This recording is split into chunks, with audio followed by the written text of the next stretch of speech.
very warm welcome to this, as we heard, first ever German Investors Summit in Hyderabad. It's a great honor and pleasure for us, for the Indo-German Chamber of Commerce, to be associated and to be organizing this event today in coordination with the German Embassy in Delhi and also the government of Telangana. And for this reason, I would like to thank everyone who has contributed to the organization and for the event today. I would like to thank and take the opportunity to thank the Honorable Minister, Mr. KTR Ramarao, Minister of IT and Industries, Government of Telangana, Mr. Jayesh Ranjan, IIS, Principal Secretary, IT Industries, His Excellency, the German Ambassador to India, Mr. Walter Lindner, and also Dr. Stefan Hesselmann for the support from the Embassy. I would like to thank the Consul General, Mrs. Karin Stoll, German Consulate in Chennai. And I would like to thank Mrs. Amita Desai, Executive Director Goethe-Zentrum and designated Honorary Consul of Germany in Hyderabad. I would like to thank Mr. B.V.R. Mohan Reddy, Founder and Chairman of Scient. I would like to thank Mr. Ranjit Pratap, the Chairman of the Southern Members Council of the Indo-German Chamber of Commerce. And I would like to thank my colleague Mallikarjuna for supporting this, and I hope we can all together make this event a great success today. There's more thank yous to come. I would like to thank all the three companies who offered today to organize plant visits for the participants. This is ZF Tech Center India, Mr. Krishna Swami Jambunathan, Vice President and Head of the Tech Center, Voigt Turbo India, Mr. Klaus Meyer, the Managing Director, and Shakti Horman, Mr. Sashida Reddy, Managing Director. Thank you very much again for being part of the panel discussion here today in the event, and then also for allowing the delegations to visit your operations. And of course, I would like to thank all the participants of the event today for taking your time to join us here for this Investor Summit. Personally, I believe that the summit comes at a great time, at a very good time, not because we can say that we are past the pandemic and now we can go back to the new normal or to normality, because I think we all follow the news and we know what is going on around us in the world, and that basically means that we have to continue to be very cautious, to keep our guards up, and to follow the rules and restrictions to make sure that we will not have another wave coming to India. But still, I think we are ready to take Indo-German relationships to another level, to the next level. This year we're celebrating 70 years of diplomatic ties between India and Germany. And so obviously there's a very robust and very long-lasting good cooperation and relationship between the two countries. And of course, as the Indo-German Chamber of Commerce, we take pride in the fact that we have celebrated our 65th birthday and anniversary this year. So also that means that we've been involved and we've been a major stakeholder in Indo-German relationships for almost the same duration of time. In addition, and I think we can build on this strong relationship, we see a lot of initiatives to further strengthen the relationships. Obviously, as you probably have heard, the German government has issued Indo-Pacific guidelines about a year ago, a little over a year ago, and that should focus and stress the fact that we will be taking a broader look at the region, and of course India will play a major role in this. In the Indo-Pacific guidelines and the measures that will be taken. Obviously, there was a decision by the EU and India to start negotiations on a free trade and investment agreement, and of course we all hope that this will materialize soon. It's been a while since the kickoff decision has been made. We have not seen too much of speed in the negotiations or start of the negotiations, and we hope, of course, that this will change soon.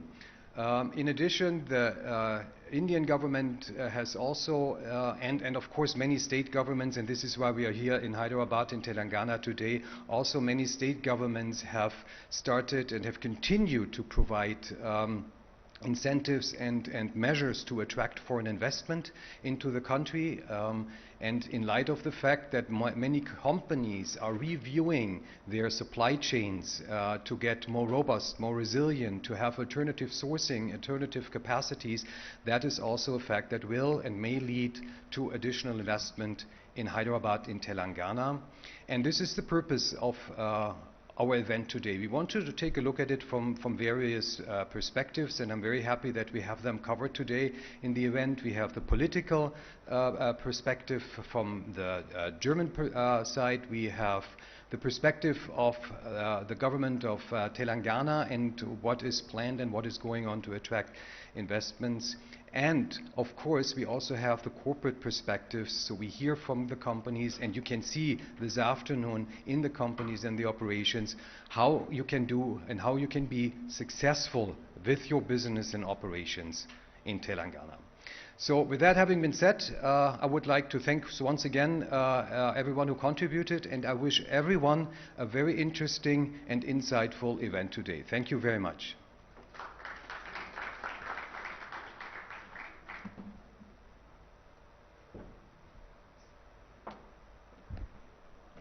Thank you, Mr. Halusa, for such wonderful thoughts.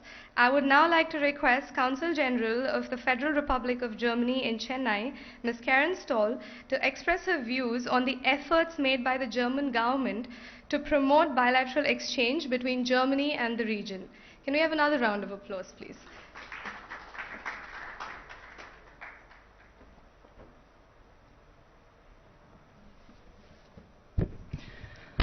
Good morning, everybody. Ambassador Lindner, Jayesh Rajan, Mr. Halusa, Ranjit Pratap. There are so many people here in the room, Mohan, Amita, that I don't want to go through the whole list. It is with great pleasure today to participate in today's event that has been organized by Government of Telangana in cooperation with the Indo-German Chamber of Commerce. It is good to be back in Hyderabad. Since we have a long list of speakers, I will keep it rather short. Most of you might know that I'm responsible for Telangana, also for Tamil Nadu, for Andhra Pradesh and Pondicherry. And I must say, in my 4th year in the region, it's a pleasure to work here, and I've become very fond of the people here, and I might be a little bit partial today in my remarks. On Saturday, for instance, I was in Warangal and I met the dignitaries there, but also women entrepreneurs, and I was amazed by the energy and the spirit, and I'm very glad that Germany contributed a little bit to it. It's a partnership with Telangana's VHub and Germany's GIZ. And it's also gratifying to see how business ties are thriving. When I had my first posting in Delhi between 2007 and 2011, as head of the economics department, the quality issue in manufacturing was still an issue. No? So this has evaporated basically completely. Today we are not talking about quality in manufacturing in India anymore. It's a given, and the many partnerships are proof of it. So it's an absolute privilege to witness the vibrant business development in this region. And I can tell you that we are very much aware about the weight that the south of India brings to the table. Many of us participated in the recent Mystic South Summit, and I must say the facts and figures are impressive, and this is particularly true for Hyderabad and Telangana. You have carved out more than a niche in India's economy, and the prospects are bright. Regarding the perspectives of South India in general, they are also positive. We see new markets in the east and the southern hemisphere emerging, and this is already taken into account by many companies. Their operations are global and export-orientated. They make in India since a long time, and our business relations are long-standing and very densely knit. Germany is the biggest trade partner in India and the European Union, and an important trading partner also bilaterally. So what we see today in comparison to 10, 15 years ago, business between Germany and India is now a two-way street. Indian companies investing in Germany and German companies investing here in India, and quite a lot of it in the south. I'm convinced that we will see further intensification of bilateral ties, and it is very good that we are contributing to it today. COVID-19 has not changed this, and it will not change it, although physical travel will suffer, and we just witness it, unfortunately, now with the new variant. Nevertheless, we can be very optimistic. There are signs that the economy is bouncing back, and Indo-German relations will continue to thrive. We will address the challenges together, bilaterally and multilaterally. There is a lot of potential, and today we will explore it as far as Telangana is concerned. A very interesting destination for German business indeed. German companies are known for their commitment, and they will stick to it even in times of an economic slump. Today, Germany is one of India's most trusted partners, and we are considering India to become even more important. India can be complicated, but there are numerous success stories, and my impression is that in this part of India, doing business is much easier. Anyway, we have to innovate in a collaborative effort, and German companies bring a lot to the table. Germany is part of a huge European market of 450 million people, even after Brexit. This market is larger than that of the United States. Partnering makes sense for all of us. Global solutions are more and more found here in India. Together, the digitization process is advanced. There is skilled labor available. India's IT sector, in combination with Germany's know-how to apply it to hardware, is a very promising match, and Germany remains a very strong country technologically. So we are an ideal partner for India and Telangana. It goes without saying that we appreciate that India is a democracy and an advocate of a rule-based world. Germany and India are connected on government level, but this is not all. In addition, we have numerous contacts that exist between business, academic, and our civil society. So therefore, we walk into the future on a very solid foundation. Thank you very much.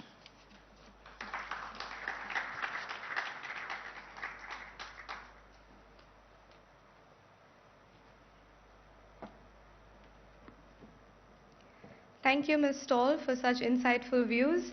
I would now like to invite our Principal Secretary, IT and Industries, Mr. Jayesh Ranjan, to throw light on the investment opportunities in the state of Telangana. Can we have a round of applause?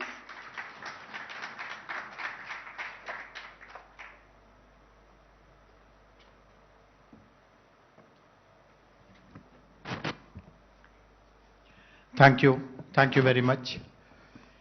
His Excellency, the Ambassador, Consul General, Ms. Stoll, senior representatives from the embassy who have come to participate in this event, Mr.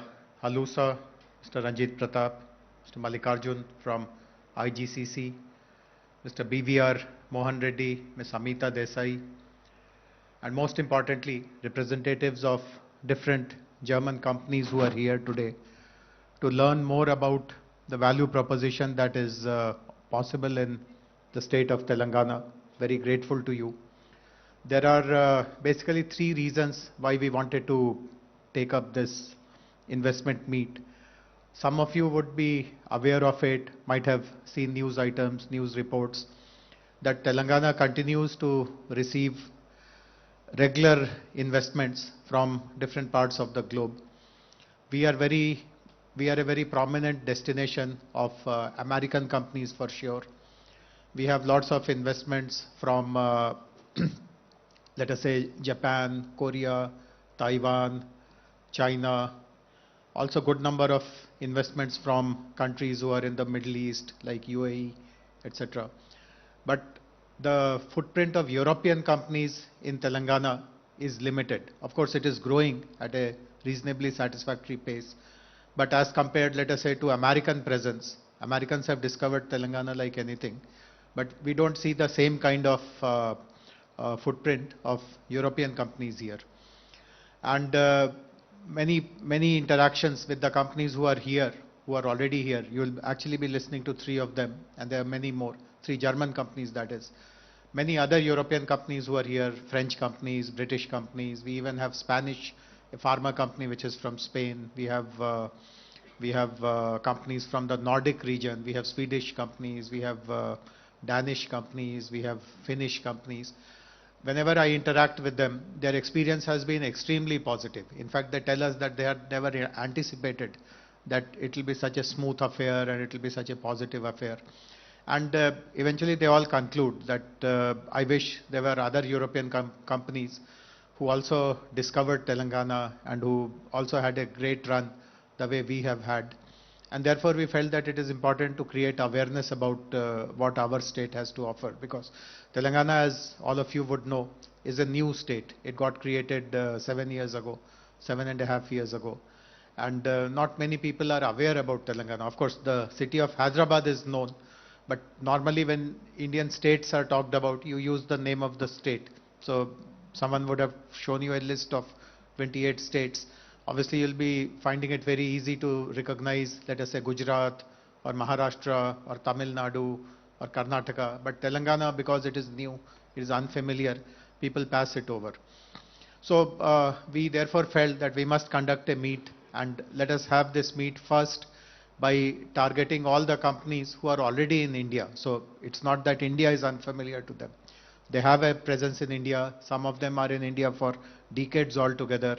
They have understood the complexities and different other layers of doing business in India. And if they see that India is a tremendous opportunity for them, give them a perspective on a second location in India. So let us say you are in Gujarat, but you recognize that Gujarat is in one corner of the country and you are expanding, you need to have a second location. Can that location be Telangana? So the first group is, of course, all of you who are here. The idea is to appeal to you that if your business growth is justifying a second location or a new location, do look at us. I mean, you are free to do your due diligence to look at multiple other states as well, but do give us a chance, do look at us as well. And of course, you are also connected to a network. Your headquarters are in Germany. You may have vendors, you may have suppliers, you may have partners in Germany. You may be attending lots of industry meets and other association meets there. So when you get a chance to recommend India to your colleagues, etc., do again keep us at the top of your mind. If you like what you hear, if you like what you see, and so on. And of course, once we are done with these kind of, and I do hope that this will be a regular interaction. While we have invited all of you here, and I'm glad that you have taken pains to come to Hyderabad, but we would also be making this a regular kind of an interaction. Not that you'll be called to Hyderabad every now and then. Of course, we'll be very happy if you can come here. This is the most livable city in the country. So if you're here, I mean, it'll give you lots of joy. But if you have your association meetings elsewhere also, for instance, Mr. Halusa was telling me the other day that IGCC has its regional meetings and chapter meetings frequently. So whenever you have a chapter meeting, sometimes later in the year, or later in the year meaning next year at other locations, if you give us 30 minutes time, we would also be willing to come and participate and renew this conversation, etc. So this is one group of companies who are already in India, and we would like to kind of make an appeal to them to look at a possibility of the second location. The second part of our strategy is actually to look at companies in Germany who don't have any presence in India as yet. Of course, there are hundreds and hundreds of such companies, so it's a large kind of a catchment. Many of them may not be in India today because of a variety of reasons. For some, maybe the growth opportunities in Europe or whatever other markets they service, that is still there. So they're kind of still looking at expanding further in their own domain. Some of them may be put off by some hearsay that India is a difficult place to do business. It is complicated, and maybe companies don't have a comfortable ride if they come to India. So There could be a variety of reasons, and the best way to address all these misconceptions or doubts, etc., is to have interactions with them in a more face-to-face manner. So, Honorable Minister will be joining us in a while. The Minister has agreed that in January, we will be actually making a visit to Germany. We'll be spending at least 2 to 3 days for sure. And of course, we'll be taking the guidance of the embassy and the consulate to plan our visit. And we'll of course also be seeking the help of the Indian embassy in Bonn, I guess, or Berlin. I don't know where they are. Berlin. And also the consulates in Munich, Frankfurt, etc., to plan for our trip. But we would like it to be a very focused, targeted trip. We cover maybe 2 cities over those 3 days, meet as many companies, as many associations as possible, and maybe tell to them more about India as a country. And of course, within India, the focus will be on Telangana. The focus will be to speak to them about our state of Telangana. Because frankly speaking, since all of you are doing business in India for years, you would have recognized by now that while we talk about India, it is not just one big country. There are 28 Indias within that big India, and different Indias, these 28 Indias are moving at a different pace. Some of them are extremely progressive. Some of them are very keen to attract global investments. Some of them have very progressive policies, very business-friendly policies. In some state, the gap between what they promise and what they deliver is literally zero. I mean, everything that you hear is actually delivered to you. Sometimes you receive much more than what has been promised. So different Indias are at different pace, and those who live in India now recognize that in the constitution of our country, states also enjoy lots of autonomy. I mean, while there is a national program, for example, there's a national program called Make in India. So that's a great program, and we all kind of subscribe to it. But our federal structure allows the states also to do their own bits, create their own policies, of course aligned with the national policy, but we can have things beyond the national policy also. We can give you something more than what the national policy offers. And when you hear our minister speak in the afternoon, he'll be telling you a number of things about how we have gone much, much beyond these national programs, national policies, etc. So in India, when you, as I said, when you continue to do business here, I'm sure you understand how states are ranked, how states are evaluated, and how it makes sense to bilaterally have discussions at the states level.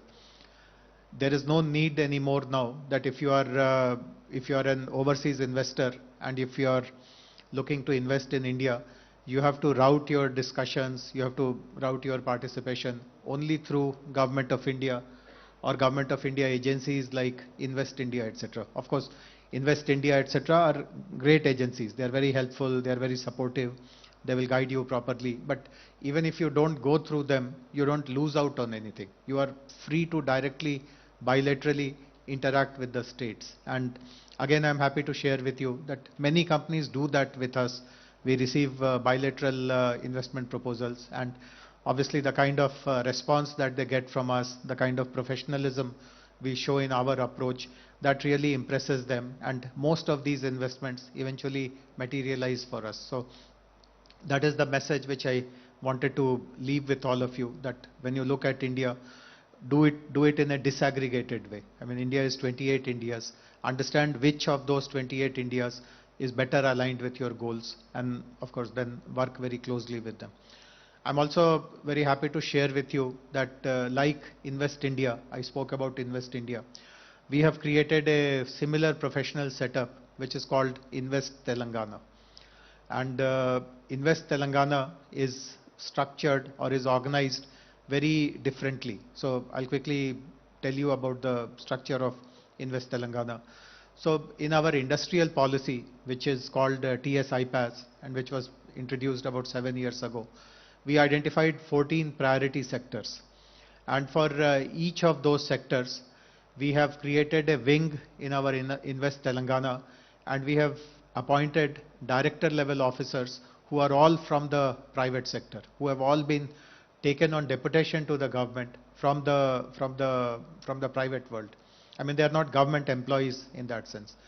They are people who have 5 years, 7 years, 8 years, 10 years experience in that domain, and they have acquired understanding of that domain, and now they have chosen to work for government of Telangana. And each of them, they have their own small team. Some of them have consultancy backing as well, and they are the they are the face of the government when it comes to dealing with investments. So I can give you an example. I mean, you would have seen this very impressive product display, then the collaterals of this Munich-based company called Light Auto. Now, in a short while from now, maybe in another 30 minutes from now, you will witness a very historical announcement which this company is making. So I'll let you wait till then. But the point which I'm making is that this entire investment proposal was closed in just literally about maybe 15 days or so, with the help of our Invest Telangana colleagues, led by our director for automotive, who is also amongst us. So every sector, so we have a director for life sciences, we have a director for electronics, we have a director for aerospace, we have a director for retail, we have a director for logistics, we have a director for food processing, we have a director for textiles, we have a joint director who looks after animation, gaming, etc. Our director for information technology is also sitting here. So this is how Invest Telangana is organized. So if you reach out to us, you can assure that a professional who understands the domain will interact with you, and we give them lots of autonomy, we give them lots of flexibility. They can discuss multiple things and provide government's commitment. It's not a very hierarchical, procedurally complicated system that we follow. Many of the decisions can be taken then and there by the directors, because they understand that if there is something of relevance for the state, we should not pull back on anything. We should just go ahead and make the investors comfortable and give them that sense of welcome and appreciation for the investment that they are going to bring here. So I'm very happy that all of you have come here. We will be interacting with you for the next couple of hours. There will be important speeches by Mr. BVR Mohan Reddy, who till recently was the honorary consul here, and is the executive chairman of a very important, very prominent IT company called Cyient, was also the former president of NASSCOM. He will be telling you about the standard issues which any overseas company first confronts with. For example, is talent available, is skill available? So he will speak about that. Of course, Honorable Minister will be telling you about our industrial policy and what can you expect to get here in Telangana or to receive in Telangana. And of course, the ambassador will be telling you about his perspective on how Indo-German bilateral trade, commerce, other exchanges are getting promoted in the present regime. But most importantly, you will be listening to some company representatives who actually have been doing business in Telangana for a few years now. And most of you have also chosen to participate in site visits, which is again very, very important, because see, we can go on talking for hours altogether. I mean, there's nothing that we can't speak of. But eventually, the proof of whatever we say is that how much of it is happening on the ground. And nothing better than to actually go to companies without any one of us being there, just ask them direct questions, get a sense of understanding of what they get in Telangana, what we not effectively deliver, and then come to your conclusions about how would you rank this state as compared to other 27 states in the country. So once again, a warm welcome to all of you from my behalf also. I will be available throughout till you leave for your site visits. I am available. So at any point in time, if any one of you want to reach out and maybe exchange cards or have some specific questions, etc., even when we are having lunch, I'll be happy to spend time and interact with you. Warm welcome once again. Thank you very much.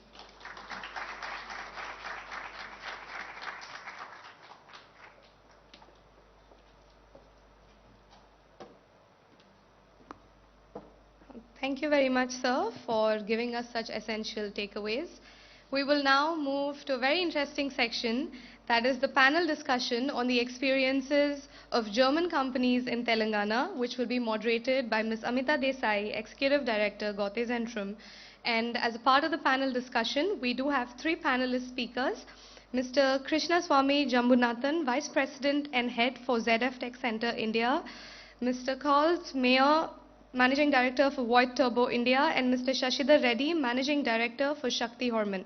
May I now request all the panelists and the moderator to come onto stage, and I will hand over the session to the moderator. Thank you.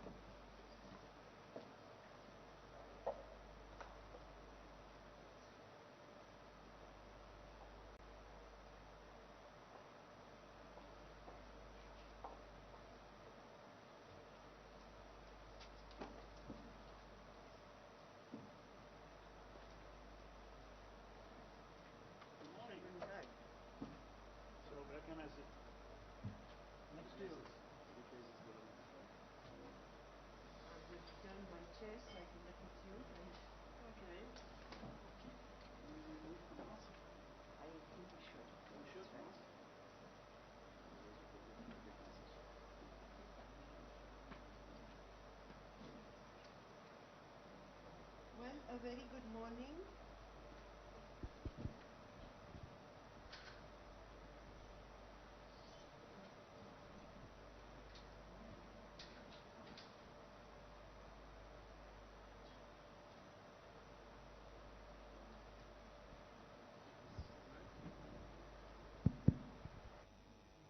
Thank you.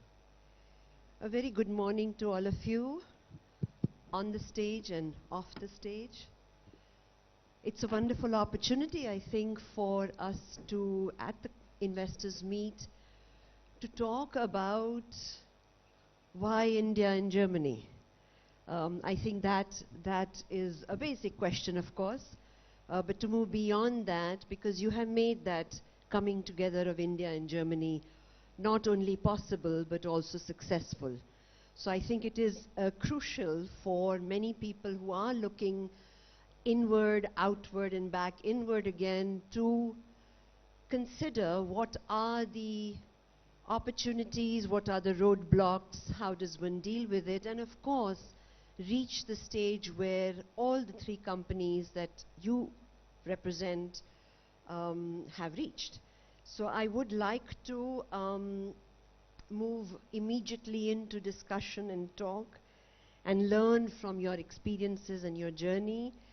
Maybe you, Krish, if I may start with, since you happen to, and I'll just go line-wise because, you know, I didn't want to go alphabetical or anything like that. Let's just begin. You do represent one company which has had a meteoric growth, and particularly in the recent years. Do tell us a little bit about your journey, about the experiences, how Hyderabad or India has had an impact on this experience. First, thank you. Hello. Why don't you use this? This one does work. Thank you. Thank you all. Thanks for coming again. It's a great honor here. Thanks, Ms. Amita, for asking the question. So we represent ZF. ZF is a company, again, basically on next generation mobility. We clocked about 36 billion last year, and that gives you the scale of the company that we are talking about. Primarily, we are into supporting next generation mobility on the three domains, three segments, on commercial vehicles, passenger vehicles, and industrial divisions. Is it better now? Thank you. Of course, we support on the See, Think and Act and on the technology domains with a focus on electric mobility. Sustainability becomes a key thing, and we have declared in the recent IEA also as 2040 as a time for climate reduction, in our case up to 50%. What we have done in the tech center, let me talk about Hyderabad, is a tech center that we started in 2017 March. It's about 4.5 years. We are already close to 2,300 associates over here. And I would say this growth has been possible because of what we see as a talent and our ability to leverage what we are seeing in the region here. So as we started growing over here, I think it is not a question of a back-end office, it's been all engineering work that has been done here. Moving on to two aspects. When a large corporation like that looks at a city in Hyderabad, we are doing two things. One, we support what is the current business. We also position ourselves for the new business into the area of digital as well as in automotive applications and advanced engineering. So that's how we have balanced to grow this. And I would say the key anchor has been the availability of talent and the support that we are able to get in ramping up. So the availability of talent is a crucial thing. Is that something that's easily accessible, or does one have to work on it? Are there training programs that you have to introduce? How does that work? Ms. Amita, there's two things. One, to start initially, Money Hyderabad definitely helps. Okay, there's a pull of the state that helps us to get people. But then once the engine starts running, you see that there are people available who can be trained and much faster. For example, even today we have got a program where people are joining. Just as we speak, about 60 people of them, 90% are from the state, are joining us today as new starting. They are So from the state. From the state. So that's how we are able to get that. So the ramp up is there, but initially, yes, you need to get that. Again, the connect with the global team. ZF, through our partner in the past, TRW has been involved with Hyderabad. So that has helped us to attract the talent and have the build the brand name. So that's how I would say that the building and retaining talent is fairly easier here. Thank you. And that is because of the talent that you find, or it's because of the training that they have come with, or is it the push that they get from the state itself? Talent is available, definitely. The training helps us to align with our business objectives. That's where the training helps. And definitely the environment plays a big role in retaining that talent. Lovely. Shashidharji, can I request you to please tell us about your journey? You like the door to the world, right? So tell us a little bit Good about morning, that. thank you. We started in '94, and it's been a long journey in the state of Telangana. It was erstwhile state of Andhra Pradesh. But the Germans, the Hermann company, it's a family-owned company.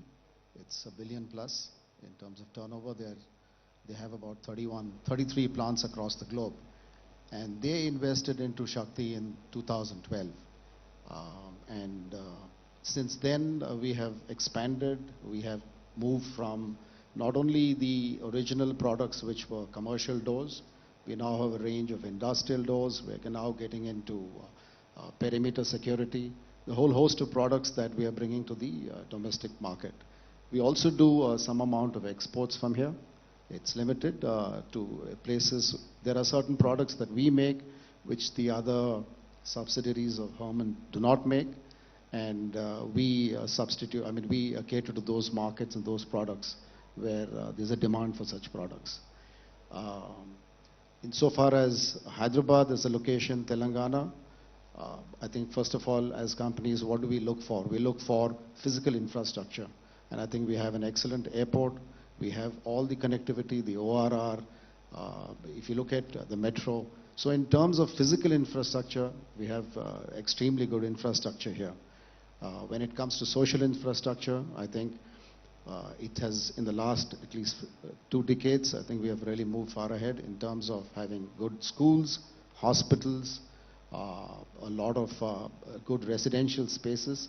So in terms of social infrastructure also, I think we have, Hyderabad is today the place to be in terms of any, if somebody is talking about investing into any place or having a second location, in my opinion, it would be the first choice today. Though of course we are from Hyderabad, so we're probably partial to it, but the fact still remains, if you were to look at, we do have traffic issues here, but by and far in terms of connectivity and where Hyderabad is located, we're central. Whether it's the south of India, the west of India, and in some parts of the north, we're very well connected.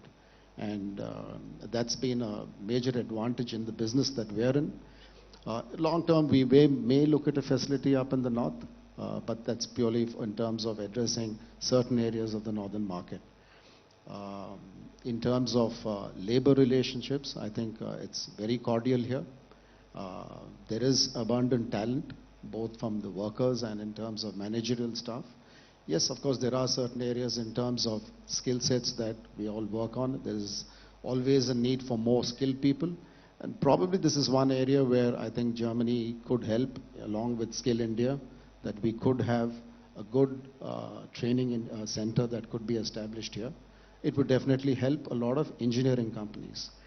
2 years back, if somebody were to say that this could be a Hyderabad, or this area could be, India could be an alternate supply chain destination, I think it wasn't possible to even discuss it, because China and a lot of other parts of Southeast Asia were far ahead.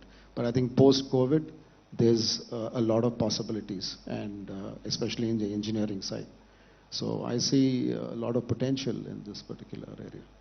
So how was it that you actually selected India, and particularly Hyderabad, as a destination? In our case, it's a little bit different.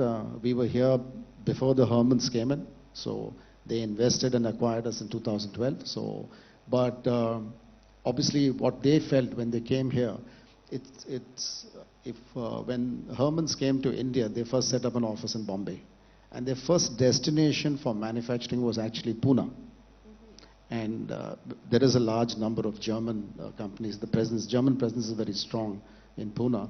But after coming to Hyderabad, I think they feel that this was a good place that, I mean, obviously once they invest into us, but in terms of even wanting to look at another facility and stuff like that, they felt that this is a good place to be in.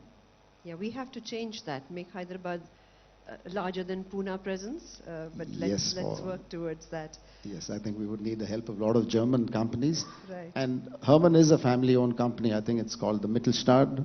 I think there are a lot of German companies which are family-owned, and there's a constant, I think Schuko has also invested into a Hyderabad company. I think if one were to look at building materials, I think Telangana is somehow in the forefront of a lot of building material companies, whether it's doors, windows, tiles, roofings. There's a lot of focus here on building materials. No particular reason, but I think it seems to have become a destination for building materials. Lovely, wonderful. May I request then Mr. Meyer to tell us, you just celebrated 150 years of FOIS, and FOIS India is growing and has been large and providing to the region and beyond. What was that decision to come to India? Because you came far before other companies did. So what is your journey and what is your experience? Yeah, very, very, very nice question, which I think I can talk the whole day about it. But bring it in onto a short nutshell. Yeah, Voigt Group is a family-owned company, worldwide active, especially leading world leader in paper machine manufacturers. About 50% of the worldwide paper is coming from our machines. I think we are world leader in hydro energy machines, and we call ourselves also one of the 3 leaders in so-called drive arrangements. And these drive arrangements brought us here to Hyderabad in 1987. So there was no Telangana existing, it was Andhra Pradesh. And Hyderabad was, compared to today, a very small village. About 1.5 million people were living here. Today it's about 7 times more. And the reason why we came here was our big customer BHL, Bharat Heavy Electric Limited. And with them we grew here, definitely in the power area, quite a lot. Nowadays we are going further on. So the lookout for producing local has changed in producing global. And we have here in Telangana and Hyderabad everything what you can dream of. I think the infrastructure is very well done. I mean, I was here founding this company in '87, and when we were looking for land, there was no support from somewhere else, and we had no power, we had no water.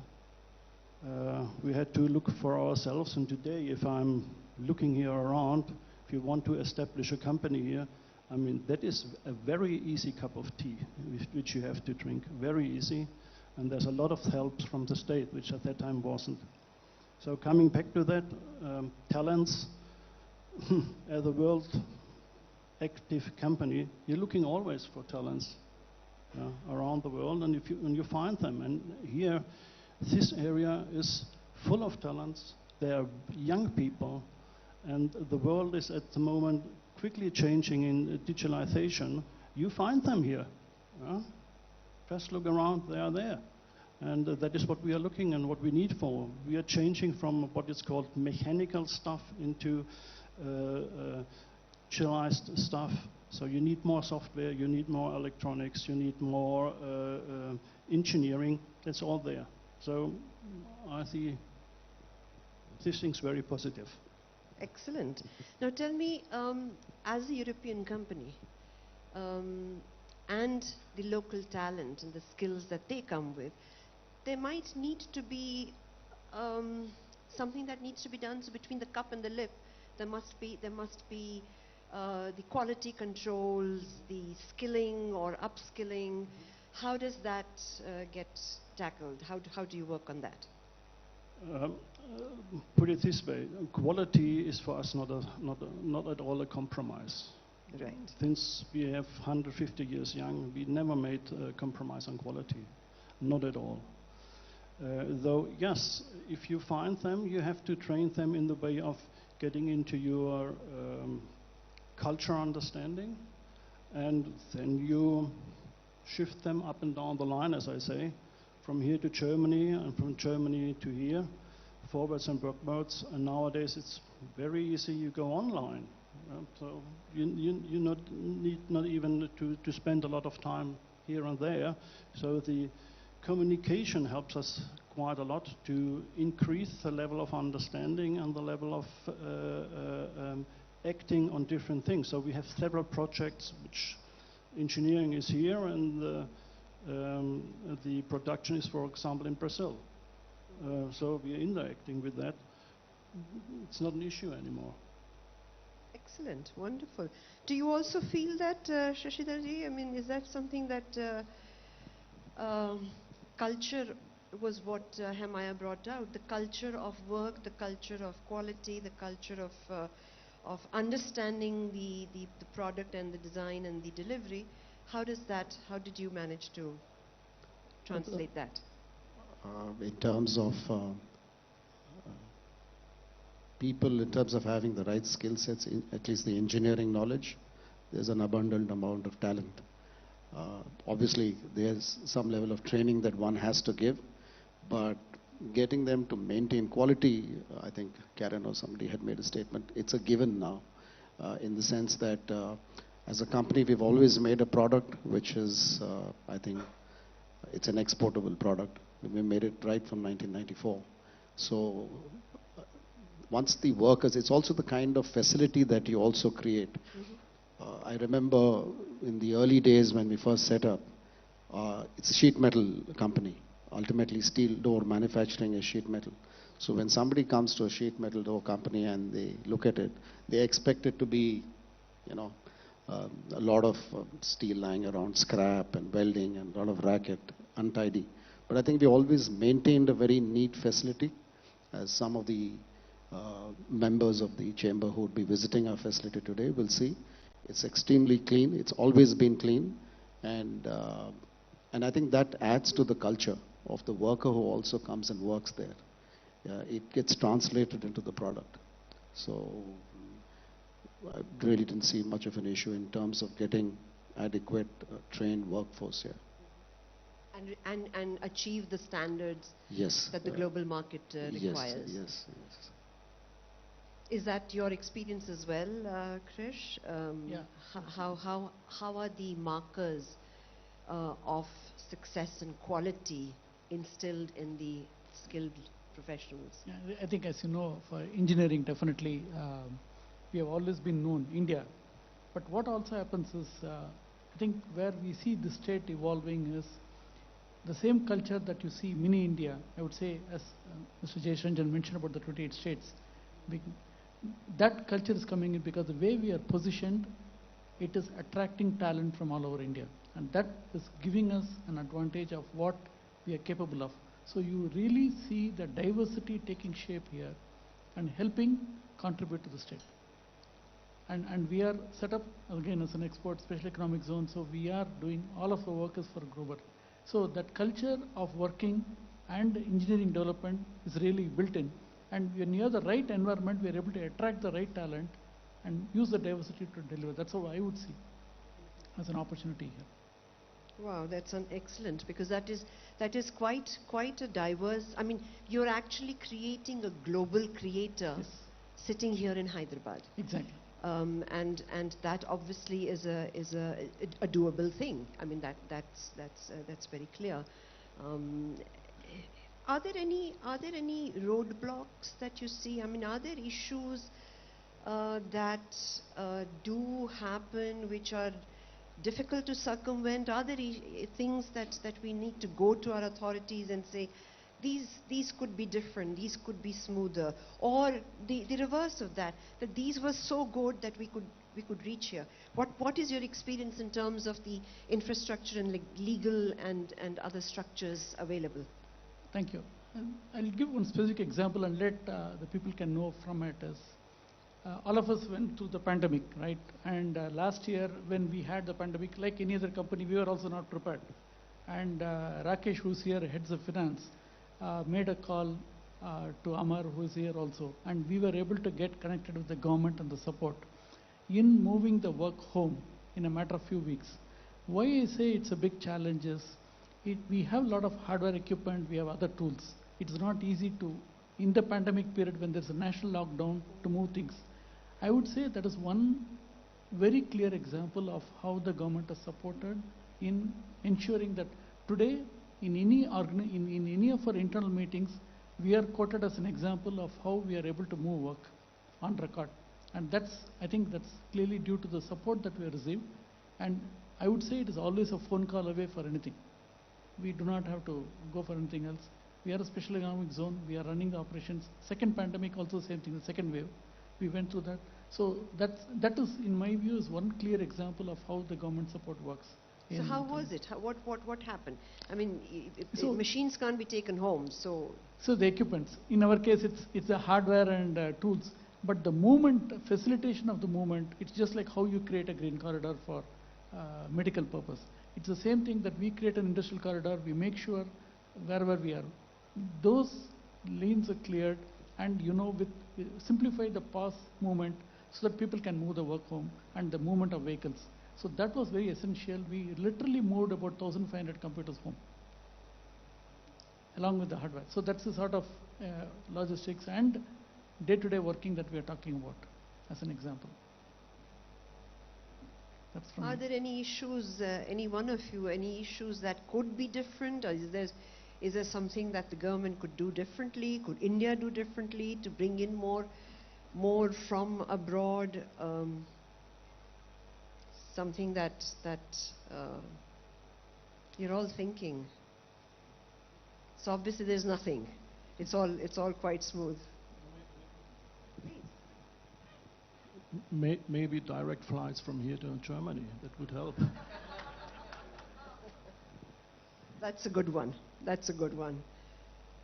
Wonderful. Yes. So I think perhaps to Mr. Meyer. I mean, you are an expat, and while work is at one level, professionalism is at one level. I mean, how is the living environment in the city? Since you happen to be here, but you have, of course, branches elsewhere as well, so there might be other experiences. But how is it? How is the culture? How's the social intermingling and schooling and other academic platforms? Yeah, okay. Put it this way: schooling. I'm out of school, and my kids are already old enough. Though I had never ever had a problem with that.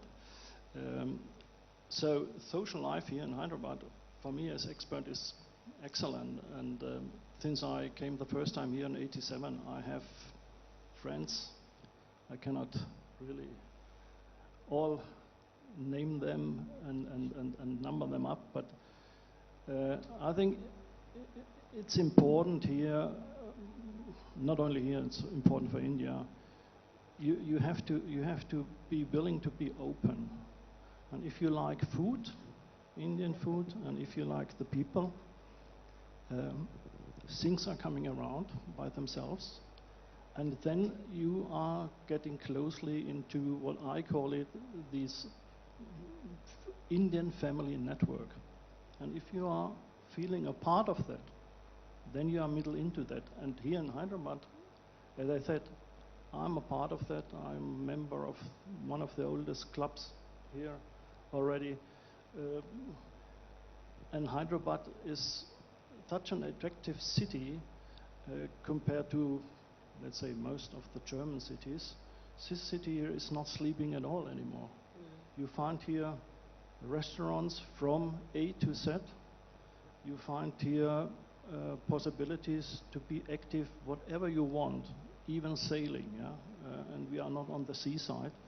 You can do this too. So the world is open here. Wonderful. He's forgotten about the beer. Well, that's coming too. To the group here, and perhaps each one of you can take a few minutes on that. Are there any leads, any experiences, any messages that you'd like to let people who would like to walk in your shoes, to have grown roots here and then expand and be so successful? What are the mantras that you can hand over?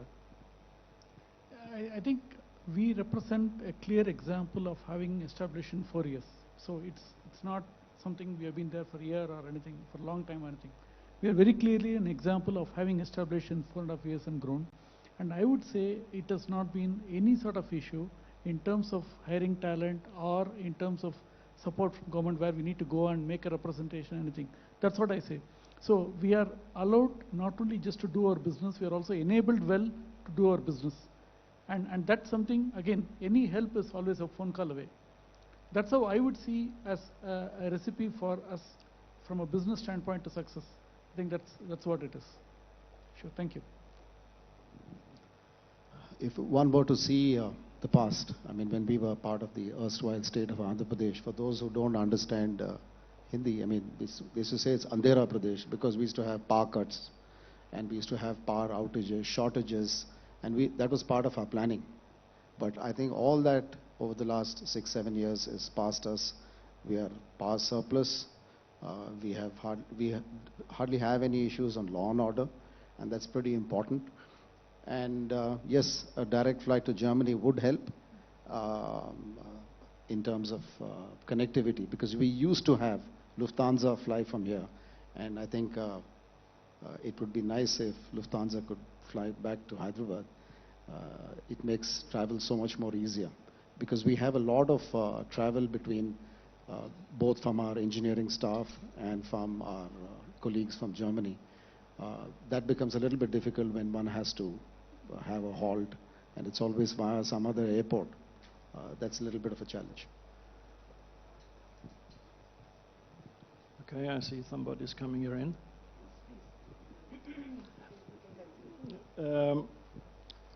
What I would like to say is, if you are interested for whatever reason to invest in India, though, and here in Telangana, just think about in a middle to long term view.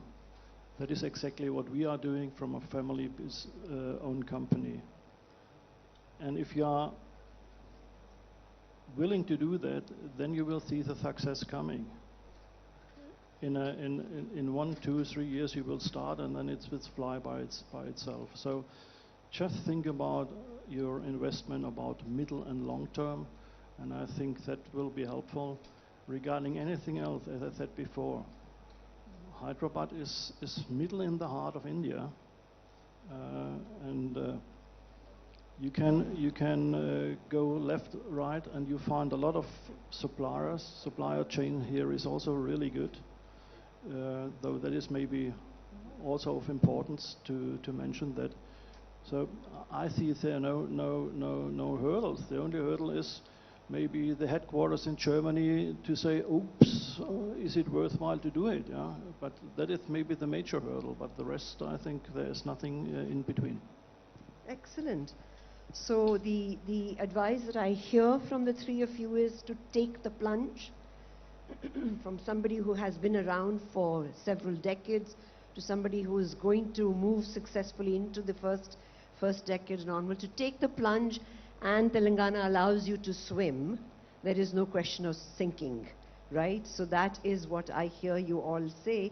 And I think that's excellent, because I think for people present here and wanting to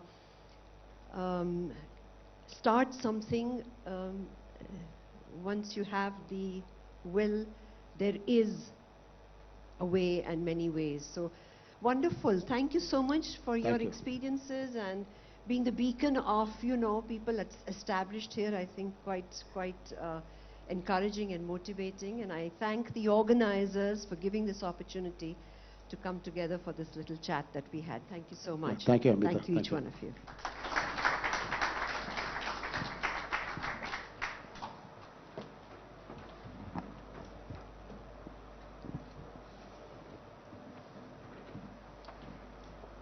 Thank you, Ms. Amita, and our three key panelists for such an interesting conversation. Can I please invite all the dignitaries to step onto stage, please?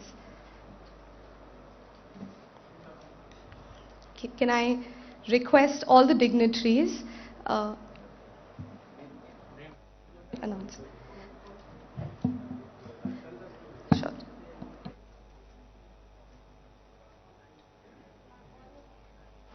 Our Honorable Minister for IT and Industries, Shri KT Ramarao sir.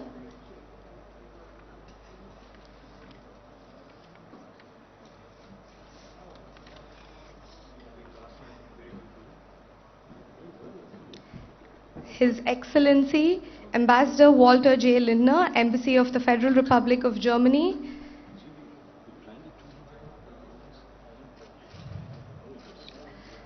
Shri Jayesh Ranjan, Principal Secretary, IT and Industries.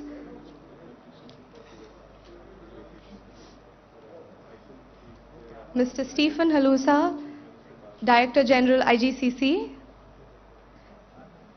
Our Consul General, Ms. Karen Stoll in Germany. And Mr. BVR Mohan Reddy, Founder Chairman for Scient.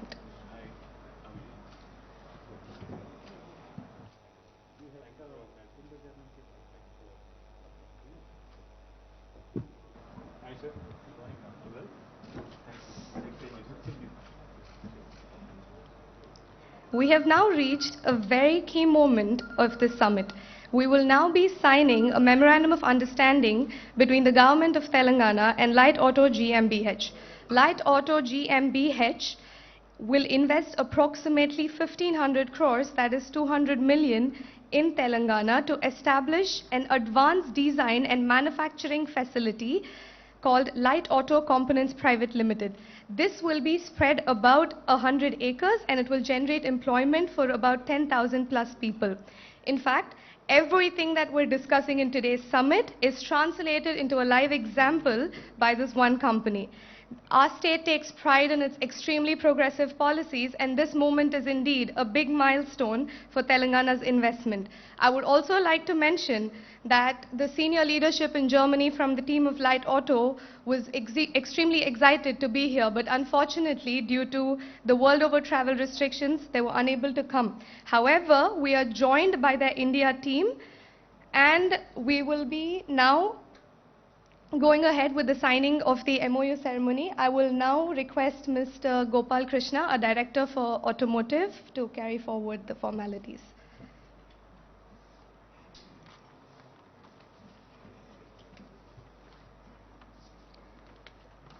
Can I also request on stage Mr. Bala Anand Jaldi, MD Light Auto India, Mr. Ramesh Santanam, Corporate Group Advisor, Mr. Shubha Charan, Director Strategy, Mr. Venkat Reddy, Yata, Head of Operations, Mr. Kranti Reddy, Head of Design, and Mr. Ram Mohan, Admin Light Auto. Can I please have the entire team on stage?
Can I please request Mr. Bala Anand Jaldi, MD Light Auto India, to speak a few words?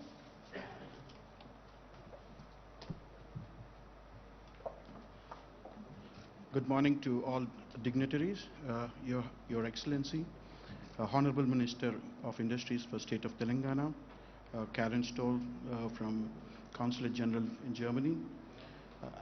I have been extremely happy for this moment. This progress has been the work of nearly 3 years of continuous work within the state of Telangana, and also apart from that 15 years of R&D where the technology has been tested and tried in space and defense technologies as well. The reason why light auto, I want to give a brief about light auto and its history. Light auto primarily makes magnesium components. Magnesium is the lightest of all structural materials.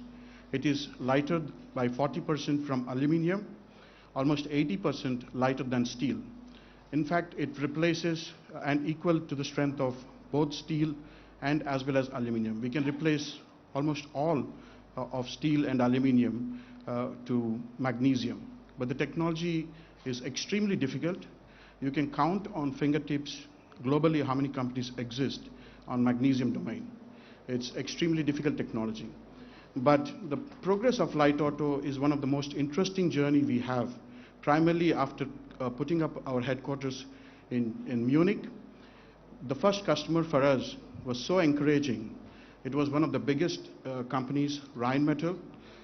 In fact, they encouraged us to set up the German headquarters, because we were thinking many locations in Europe, what should be the best location.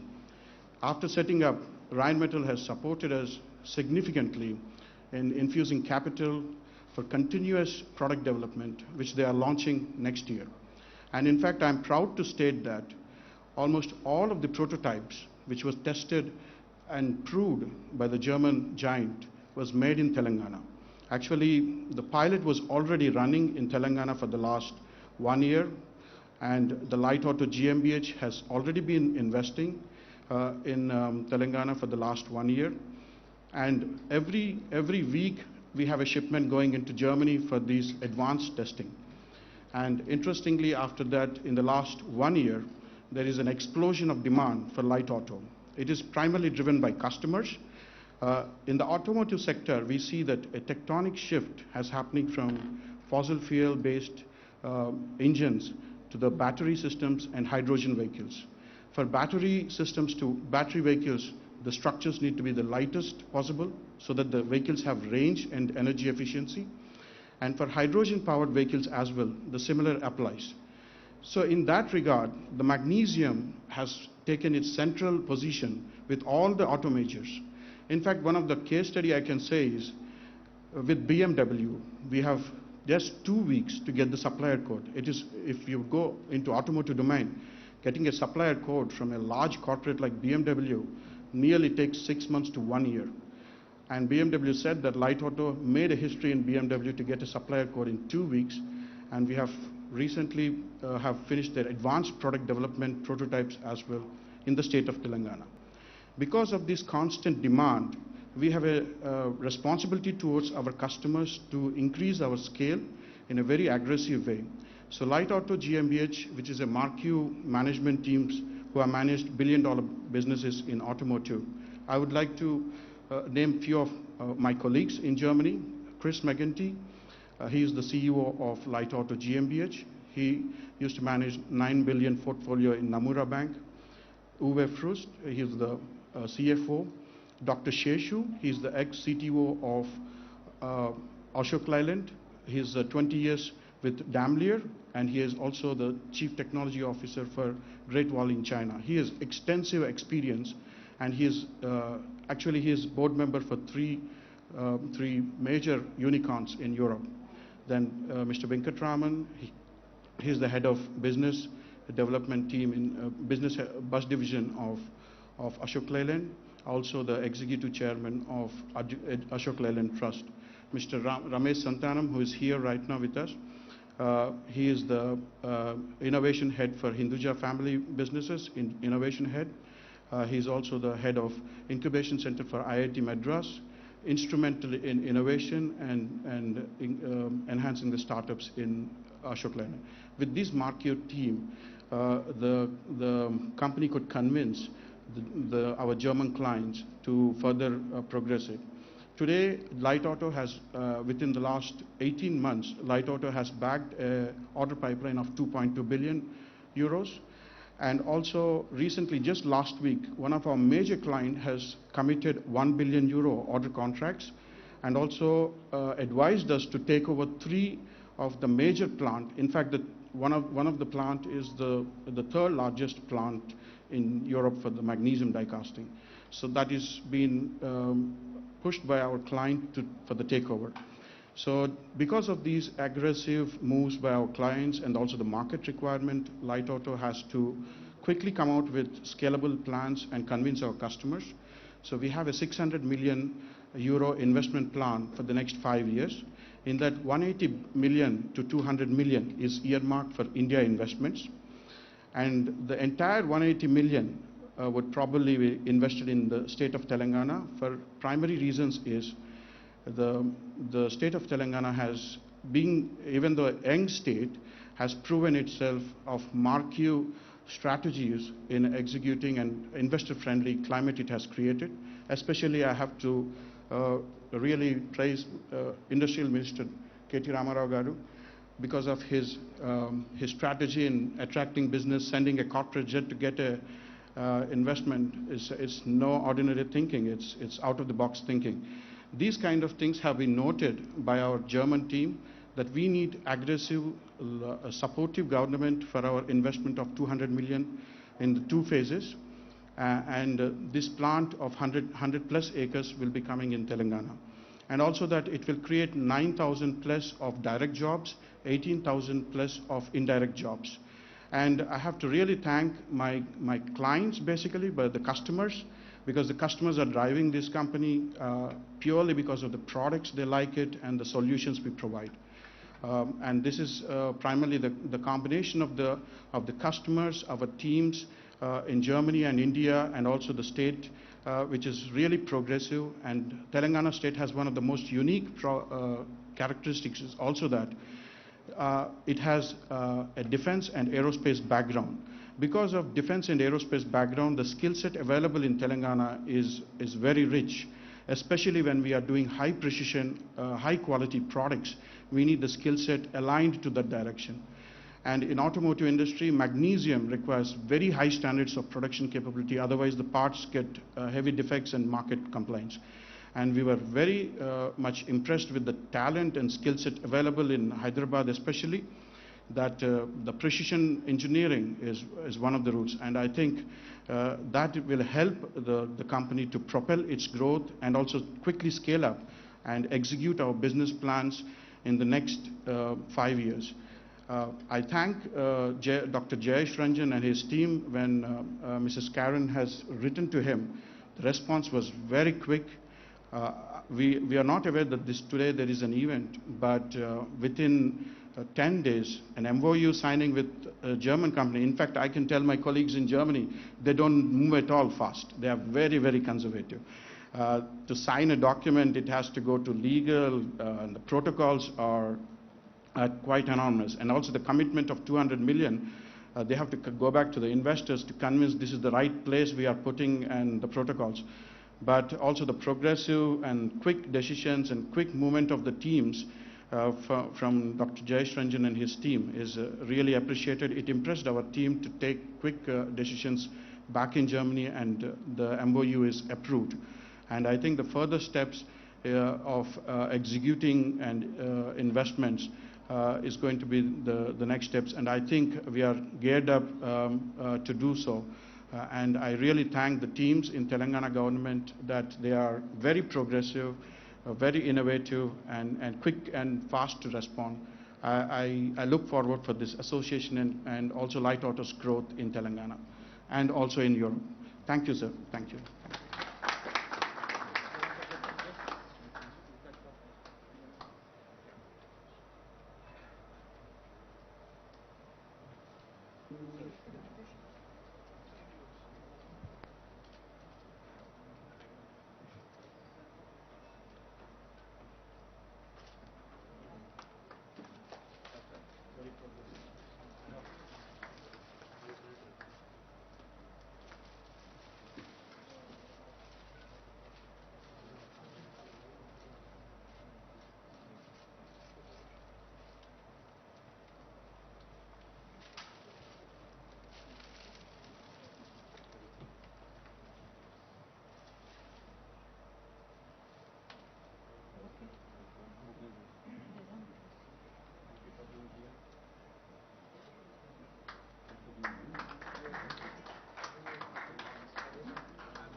Change the backdrop.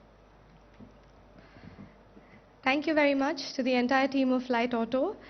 And I would now like to request Mr. BVR Mohan Reddy Garu, founder chairman of SIND, former president of NASCOM, until recently honorary council of the Federal Republic of Germany in Hyderabad, to speak a few words and express his thoughts about this summit.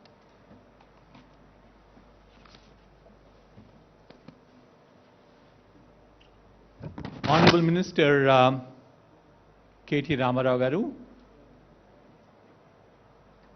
His Excellency the German Ambassador to India, Walter Linder, our Information Technology and Industry Special Chief Secretary, Mr. Jayesh Ranjan, our Consulate General in Chennai, Ms. Karen Stoll, Mr. Halusa from IGCC, ladies and gentlemen, a very good morning to you. I'm more here in my capacity as a locally homegrown entrepreneur who lived in the city of Hyderabad for 50 years without a break, and who ran two entrepreneurial ventures, and the last one was a 30-year-old entrepreneurial venture that I ran. As a part of that, I've also seen enough of world because my company does exports. And so we have gone ahead to analyze what does it mean to go and set up a development center or a manufacturing facility in anywhere in the world. So what I'm sure many of you understand is called a location attractiveness. And certainly what we have seen in the past was how is the infrastructure? Infrastructure in terms of hard infrastructure as well as the soft infrastructure. Whether you have enough of road connectivity, the air connectivity, the rail connectivity, innumerable number of them that go by. People like us, as I said, you could then count on my age too thereafter, is that have gone back to the governments to tell them how important it was to create a cultural environment in the city of Hyderabad. I still recall an instance where I took a representation to the Chief Minister, then the Chief Minister, to say that we should allow the pubs to be opened. We have to allow alcohol also to be there. This is a part of, the cosmopolitan nature. So the governments played an extremely important role in facilitating the industry to come by. Amazing effort that has gone in from different governments. But what we have seen in the last 6 years is a further positive transformation in terms of what we have seen as the infrastructure, the facilitation, the ecosystem to ensure that more amount of industry came in. So it is not just the hard or the soft infrastructure we're talking about, but much more than that is to create an ecosystem, certainly which would attract more amount of investments into India. And that's precisely what we're heading towards in saying that here is a city that has many attractive things for every one of you who are in this audience. I'll just call out 3 of them. And I think the 3 panelists who were here earlier also touched upon them very softly, whether it was ZF or it was Harman, and we also had people from Voith. The first and the foremost is we talked about talent. And in terms of talent, in several ways one could call this as the knowledge capital of this nation. Today, if you look at the number of education institutions in this country are unparalleled. The best of education institutions in India, which go by the name of IIT, IIIT, ISB, Nalsar, University of Hyderabad, or its FLU, and it goes on, are all housed here. You might say, what does FLU have to do? I'm sure that's important for us when we do global businesses. Equally important is that today, in terms of all of us, I'm sure, are technology companies. And more importantly, I think technology has become all-pervasive. Irrespective of the industry, you name the industry, I'll give you examples of how technology is invading them right through. It's agriculture, it's healthcare, it's education, it's logistics, you name them. It's all there, manufacturing. So what is important for every one of us is talent. And where do we stand in terms of talent? Is we have 1,16,000 undergraduate seats in the state of Telangana. It ranks in the top 7. That's about 8.9% of the talent, which is still very impressive, but I'll tell you more impressive stuff which will impress even KTR Garu right now. The capacity in India today, where I said 8.9, is far in excess of what we require in India. So therefore, students join only institutions which are of good quality. The data point is, in India right now, the ratio, I do a fairly large amount of work for the Ministry of Education at this point of time, the ratio of enrollment in undergrad education is 55% across India. That's the average number. In the state of Telangana, it is 67%, which is a reflection of how good this education is. Otherwise, why would students enroll? It would probably be the same number of what it is, 12 points ahead. The second one, equally impressive, very dear to my heart, is gender diversity. No family, no society, no institution, no state, no country can prosper without the involvement of women equally having a share with men. The average enrollment for an engineering education in this country from women is 30%. These are MyGov numbers, officially provided to me. In the state of Telangana, the number goes to 36%. Clearly 20% higher than what 30% is. It reflects how tolerance is. The third data point I have is everybody talked about the digital education, emerging technologies, how all these digital technologies are now becoming a part and parcel of every industry. Whether it was ZF, Voith, or Shaktiman, all of them talked about it. And there's been a major thrust, people like me have been involved, in pushing this digital education in this country. In 2018, when the push came, when we went back to look at the national number of seats that were there were 5,000 seats in all. In the last 3 years, or 4 years now, getting to 3.5 years, we now moved the digital technology undergraduate education to 120,000. Guess how many of those are in the state of Telangana? 22% of these seats, or 120,000 I'm talking about, are in Telangana. So the talent availability, the quality of talent, the gender diversity, as also digital technologies, is nothing to beat the state of Telangana. The next point I'd like to make is, other very important for all of us, is ability to research and develop new products, new services. And today, again, unparalleled data is that there's no city in India today which has the same number of R&D institutions as Hyderabad has. The count is 40 and it is growing. You can name the areas that you like: agriculture, healthcare, defense, aerospace, life sciences, logistics. Any one of those areas, you do have governmental support in terms of laboratories. One might always say, Mr. Reddy, this is government institutions, but then I have to admit the bulk of the research in this nation happens because of government support. But more importantly, I think the movement right now is to convert this research from lab to product, lab to market. My two favorite words are marketing and marketability. I work on this too fairly intensely. How do we bring this R&D out of where it is inside as best kept secrets to be beneficial to this nation? And I think two things. One is, of course, an initiative that I personally run, which is bringing out all the R&D at IITs into the industry. But more importantly, from here, Telangana government created this institution called RICH, which is basically called the Research Innovation Council of Hyderabad. And they have done some amazing work in the last 4 years.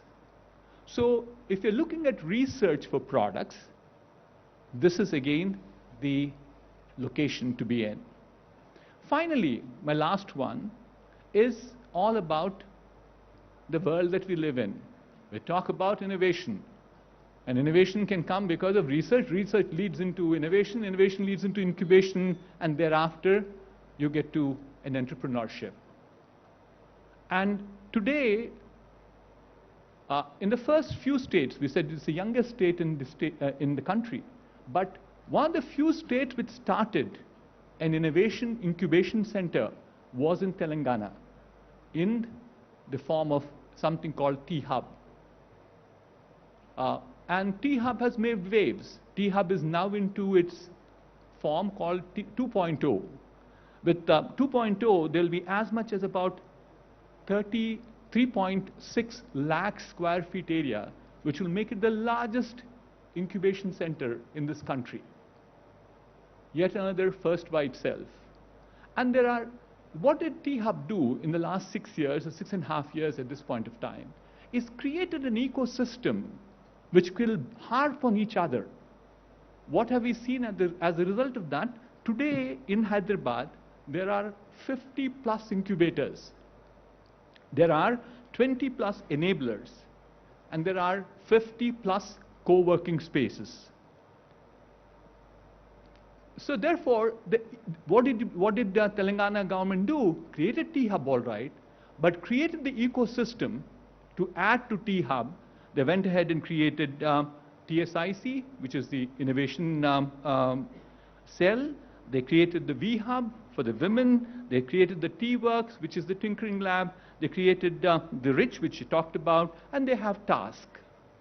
So sum total of the story is, you can't have a better destination than Hyderabad. I've seen all around the world. There are certain other constraints that you need to have geographic presence, etc.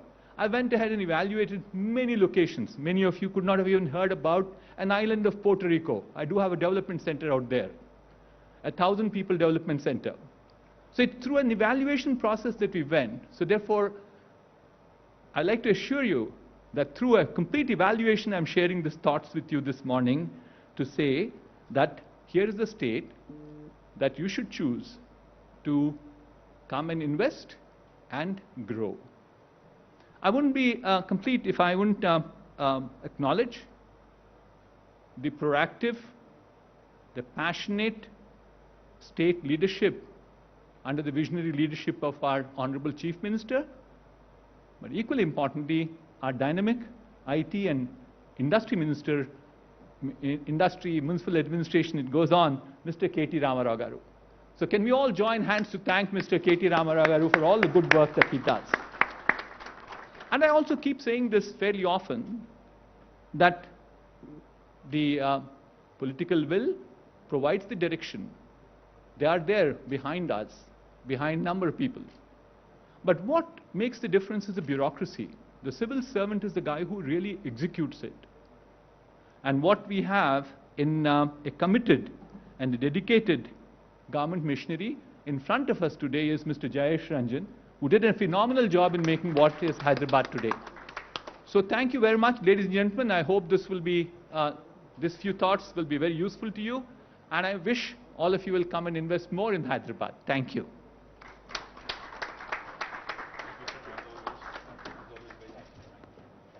Thank you very much, sir, for your continuous and persistent effort in making Telangana a business-friendly destination. I would now like to request His Excellency Ambassador Walter J. Lindner, Embassy of the Federal Republic of Germany, to share his views on the efforts made by the German government to promote bilateral exchange between Germany and India. Can we have a round of applause, please?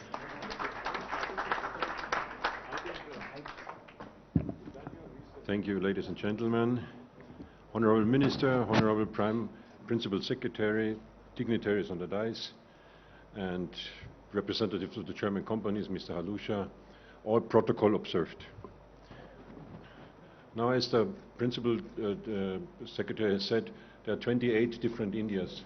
I have seen most of them. I travel since 3 years quite a lot through the country. And wherever I go as ambassador, of course, I will see the Chief Minister and the governors and the mayors and representatives of the German business community and others, of course. So, of course, every state and every state representative has a job to sell his own state. Painted in the nicest colors, come to us. Some say come to us as investors. Some don't even say it. They just say they take it for granted you would come.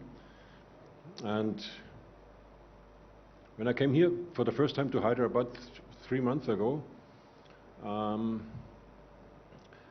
course I met also the dignitaries, and Chief Minister was not there, but his son, of course, and the Minister, and the Principal Secretary, and the Governor, Mayor. And when we met for the first time, not because we spent same years in New York, in the same area, me in the Union Square, you in 30th streets, where you learn how to be to the point. You ask a question, no, you get no nonsense, you get an answer. That's what you got with your minister. And we had an eye-opening meeting, and I can say it openly now because it was behind closed doors, but now the doors are open because you are here. We were talking about, he was selling his state, saying, bring more investors, German investors. And I said, okay, that's what all the ministers say in the 28 different Indias. Why should they come? And then he made his case. And I was very, very impressed.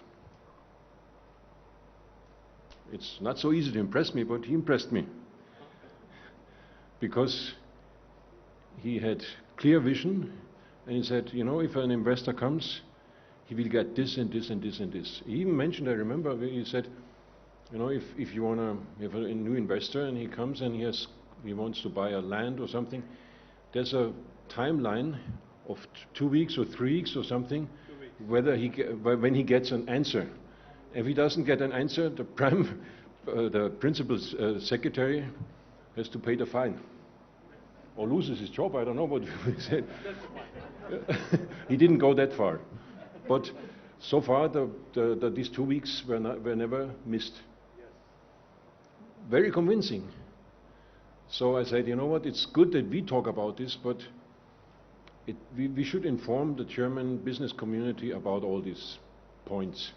And then it was your idea to say, you know, let's have a round table, let me speak to them and present them the conditions they will find when they come here. And that's why we are here today. So 2 months ago we talked about it. 2 months later we got it realized. Another proof of the efficiency. No chit chat, but concrete. We do something, we make a plan, and here we are. I'm like the announcer band before your minister talks here, but I do this, it comes from my heart because I like to offer the German business community the best information they can get. What their decision will be, this is up to them. Nobody invests in a country or in India or in a state because the ambassador says, go there. You will make up your own mind, and Mr. Halusha will communicate this to the other members who are not here. And then, as he said today, the groups of different groups of companies, those who are already here, maybe might open a second one, a second representation. Think about why not going to Hyderabad.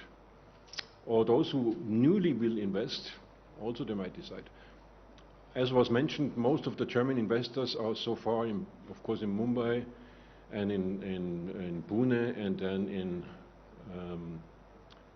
in Ahmedabad. I was the other day.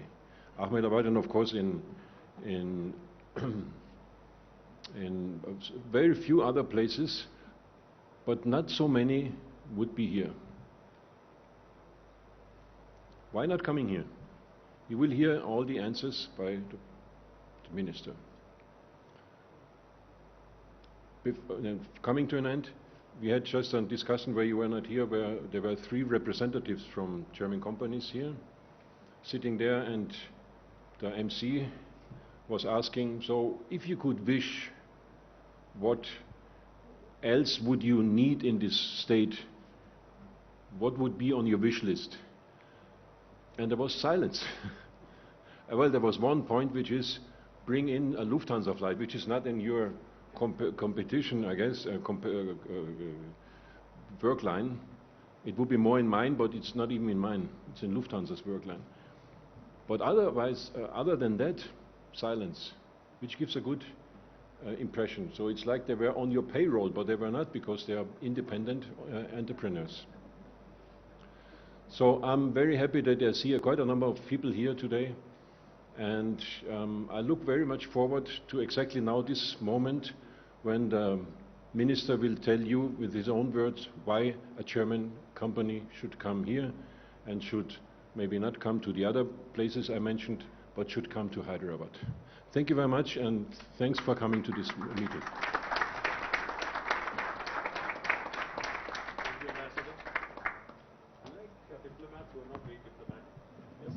Thank you very much, sir, for your thought-provoking inputs.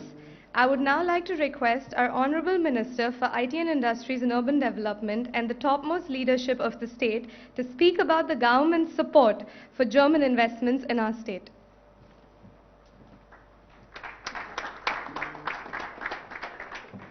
Thank you. Good morning to all of you, and sorry, good afternoon, actually. It's 12:15 already. Thank you, Ambassador. Ambassador Linter, I was just telling him, in fact, that I meet many diplomats. I interact with several diplomats from all over the world. But I like diplomats who are not very diplomatic.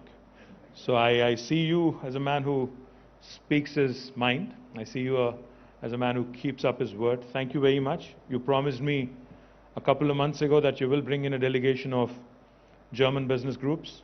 Thank you very much for making it happen. Karen Stoll, the Consul General, thank you, Madam, for also being very, very supportive of all of our efforts. I hope for your continued guidance and continued support. BVR Mohan Reddy Garu, thank you for doing my job, sir, because I think you were very elaborate on why Hyderabad and why Telangana. Thank you very much. As always, you have been a great guide, a great friend. Thank you very much. And, our friends from the Indo-German, Chamber of Commerce, thank you, sir, and the entire team for, organizing this event. And my Principal Secretary, Shri Jayesh Ranjan Garu, who's always, spearheading, who's always been a very positive, guide to many, many investors who continue to come and invest in Hyderabad, invest in Telangana. Thank you, Jayesh, for all your efforts.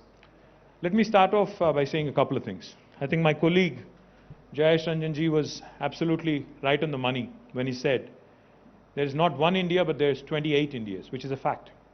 Because a lot of times, many a times in fact, investors who are not from India, investors who are from overseas, could be Europe, it could be Americas, or it could be any other part of the world. When they start looking at India as an investment option, there is this oversimplified thinking that India is a unitary country. It is a country, but it's more like Europe. It's more like Europe where you have each country with its own culture, with its own different vibe, with its own different set of policies, etc., etc. Let me just quickly tell you why Jayesh must have said there are 28 different Indias. In India, the diversity, the heterogeneity is something that we all are amazed by, always. I mean, I'm an Indian, born and raised in India, but still I continue to be amazed with the kind of diversity that this amazing country offers. For instance, myself and Jayesh Ranjan, we both work for the same government. I'm the minister, he's the principal secretary. But the language I speak at home, my native tongue, versus what Jayesh speaks at home, are as different from each other as are German and English. That's how different India is.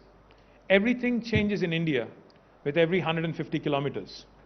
The language, the culture, the dialects, the eating habits, everything is different every 150 kilometers. We have 22 official languages in India, but we have more than 300 unofficial languages also.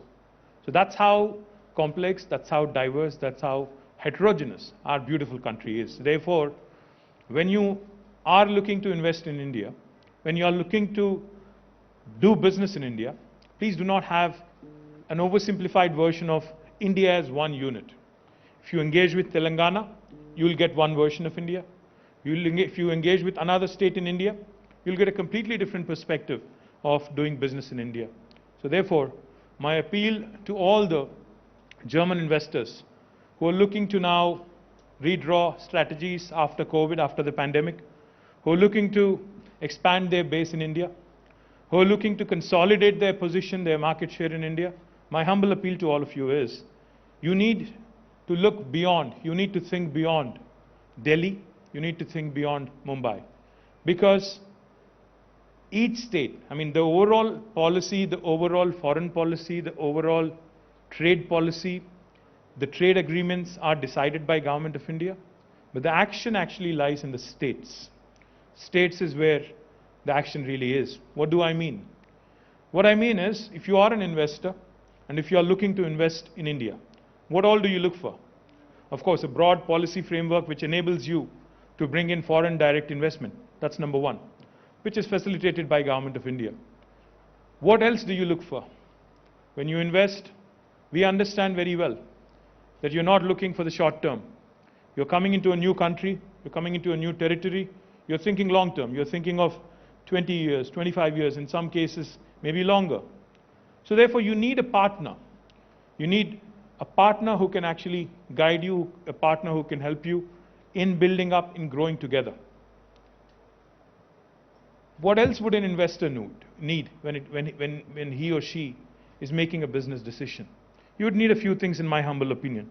The first thing, of course, one would need is a chunk of land to set up your factories, to set up your operations, to ensure that you actually hit the ground running. That's something Telangana, that's an area where Telangana really excels. In Telangana, we have more than 200,000 acres of land readily available for industrial usage. We have a corporation called as the Telangana State Industrial Infrastructure Corporation, which will facilitate, no matter what your business requirement is in terms of land, we will facilitate that land being handed over to you, either in the form of a leasehold or in the form of a freehold piece of land, so that you can start your factory. You just heard our friends from Light Auto. They were talking about how they wanted 100 acres of land and how quick the government of Telangana was to actually come back to them within 10 days and ensure that the paperwork was all done and the MOU was signed right here, right in front of all of you. My compliments, I think, to the entire team of Light Auto for deciding to invest in the state of Telangana. Thank you very much for your business. The second thing I would imagine you would require once you have a piece of land is clearances, speedy approvals. Now that's an area where Telangana really excels. Our Honorable Chief Minister, Shri K. Chandrasekhar Rao Garu, when he assumed the office of Chief Ministership about 7.5 years ago, had an extensive dialogue with the local industry, asked them a couple of questions. He sat with them for 7 hours. He said, what are all the things we need to set right? What are all the things we need to be doing, to improve Telangana's attractiveness when it comes to investments? He was told 3 things. First one was, please improve the power, electricity situation in the state, because we were reeling under power outages, we were reeling under power deficiency, electricity deficiency. This was about 7.5, 8 years ago. Not so anymore. Now we are a state that assures and supplies 24/7 electricity to all sectors, to industry, to agriculture, to every household. And now we also take a lot of pride in ensuring that 15% of this energy that we generate and supply comes from renewable sources, from solar and wind. We are the second largest renewable energy producing state in India today. So our commitment to environment, our commitment to sustainability, our commitment to SDGs, our commitment to clean tech is something that we take a lot of pride in. Second thing he was asked was for speedy clearances, for speedy approvals. Our Honorable Chief Minister, in fact, asked Jayesh and the entire team of Industries Department to travel, to tour, and come out with the best policy possible in the country and possibly in the world.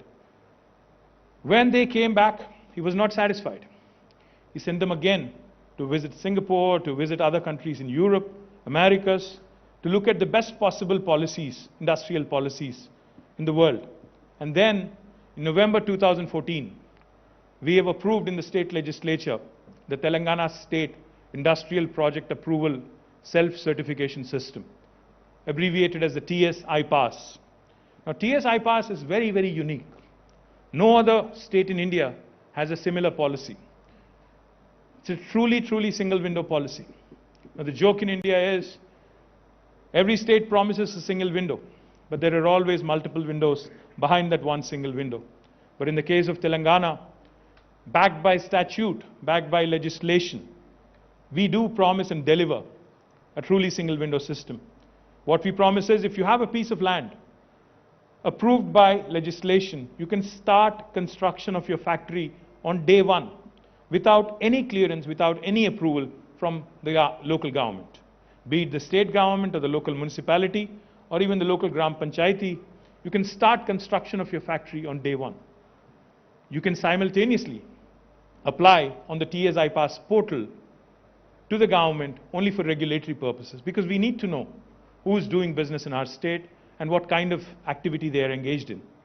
Once we receive your application online, we only take 15 days to deliver a yes or a no answer to you. You might say again that, we've heard this before, time-bound clearances. How is Telangana different? We are different because if we do not give you a yes or a no answer in 15 days, on the 16th day, it's a deemed yes. It's a deemed automatic approval. No other state in India will tell you this. And the third thing we do, we take accountability very seriously. If we don't deliver on the 15-day window, again, by statute, by legislation, on the 16th day, the law empowers us to penalize even our bureaucracy, to penalize even our bureaucrats, to the sum of rupees 1,000 per day, till such time as they actually clear that specific application. This again, no state in India will tell you. In fact, I was in KPMG's global headquarters talking to the chairman of KPMG, and when I explained to him this policy, and when I mentioned to him that no Indian state will offer you this was in New York City, our favorite city, Ambassador, he looked at me, he smiled, and he said, well, no state in the United States also offers you this kind of policy. So that's how truly remarkable, that's how truly progressive the Telangana government's industrial policy is. For those of you who are thinking, who are smirking and saying, does this actually work, or is this all talk? This policy has been approved in 2014 November, and we are here in December 2021. Let me tell you, we've been able to give more than 17,500 clearances so far, all in a time-bound manner in less than 15 days. And in fact, in some cases, you would be amazed, we were able to give clearances in less than 11 days, 10 days, even from 37, 38 departments. That's how efficient Telangana government's delivery has been. And, as they say, what matters really is not just new investors, but existing investor sentiment also. The government of Telangana, in fact, has been able to attract several $1 billion of investment in the last 7.5 years. More than $32–33 billion of investment have come into Telangana. But what's heartening, what's extremely delightful, what makes us happy, is that 24% of that investment is actually from repeat investors who already had a base in the state of Telangana. The reason why I mention this is because as long as your existing investor is happy, they become your biggest brand ambassador across the world, because they travel, they share their success, they share their experiences with the government, with the administration, elsewhere also. So therefore, I'm delighted to tell you that this is the kind of experience the existing investors in Telangana have had in the last 7.5 years. More importantly, a couple of things we admire. In fact, when I met the ambassador and the consul general, I told both of them a couple of things I admire in Germany. And I have discussed this several times with Mr. Reddy as well.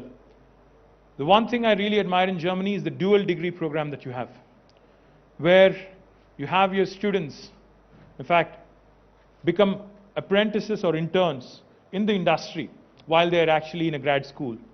I think it's extremely important to have hands-on experience.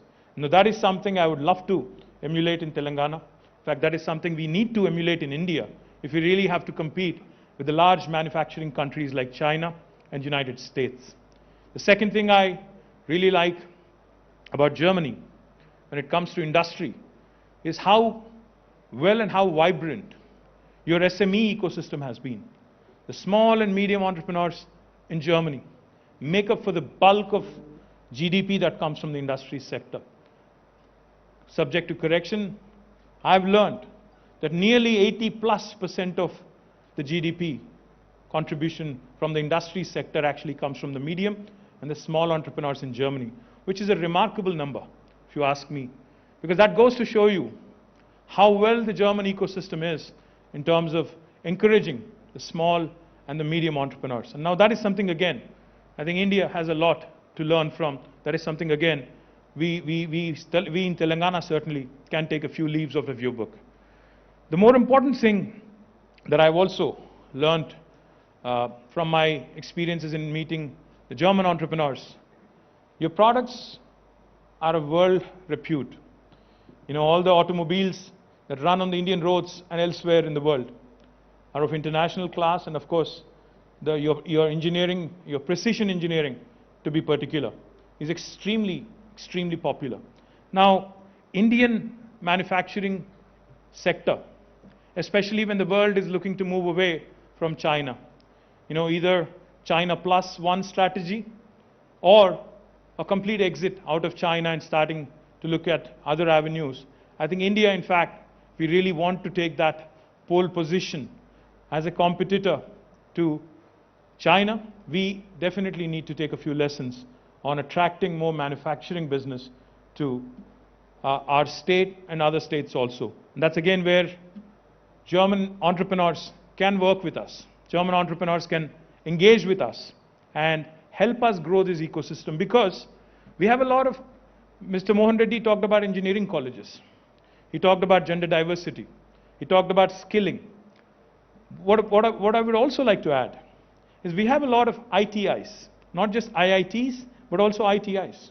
We also have a lot of polytechniques. We also have a lot of very, very unique vocational training institutions, which are extremely important in providing employment to different sectors of the population, different sections of the population. And especially in a manufacturing economy, all these become very, very important cogs in the wheel. So therefore, Telangana government would be very happy to also work with the German entrepreneurs and German government in ensuring that we actually create a more vibrant ecosystem with respect to manufacturing.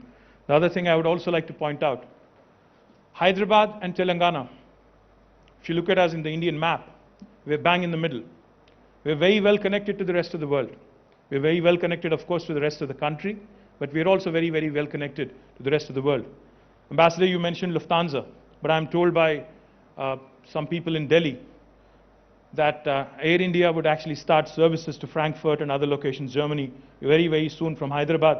I hope that will also help us getting more and more German entrepreneurs and German investors quickly to Hyderabad rather than come via Bombay or come via Delhi. I would also be, remiss if I don't mention the current ecosystem in Hyderabad is very, very conducive. We have a large number of defense labs. We have a large number of aerospace entrepreneurs. We have a large number of research labs in a variety of sectors, ranging all the way from agriculture to aerospace, as was pointed out by Mr. Reddy. Now that gives you opportunities to collaborate, to work with us across various sectors. And the last thing I would say, Government of Telangana not only promises, but we also deliver. We ensure speedy clearances. We ensure land allocation in a quick manner. We also ensure that whatever manpower you require, whatever human resources you require, with a specific skill set, we will train them at our cost, and we will offer them to you so that they are readily employable.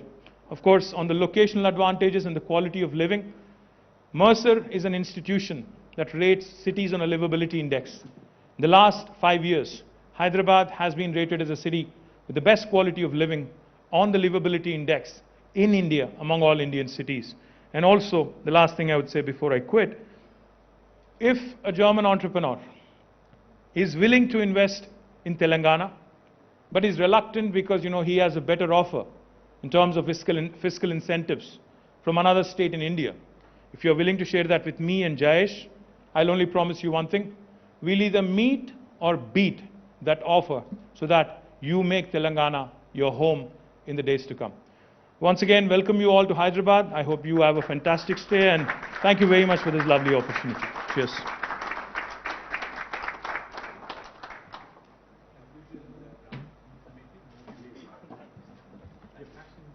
Thank you very much, sir, for such a wonderful reassurance. I would now like to open the floor for Q&A. I think we have multifaceted, different, diverse group of industries in this room. So if anybody has a question, please raise your hand, introduce yourself. The mics will be passed around, and you can pose the question to any dignitary on stage. Mr. Ramarao, very impressive talk from you. Congratulations to you and your team. I have one question which is... Sir, can you introduce yourself? Sorry to interrupt. My name is Ranjit Pratap.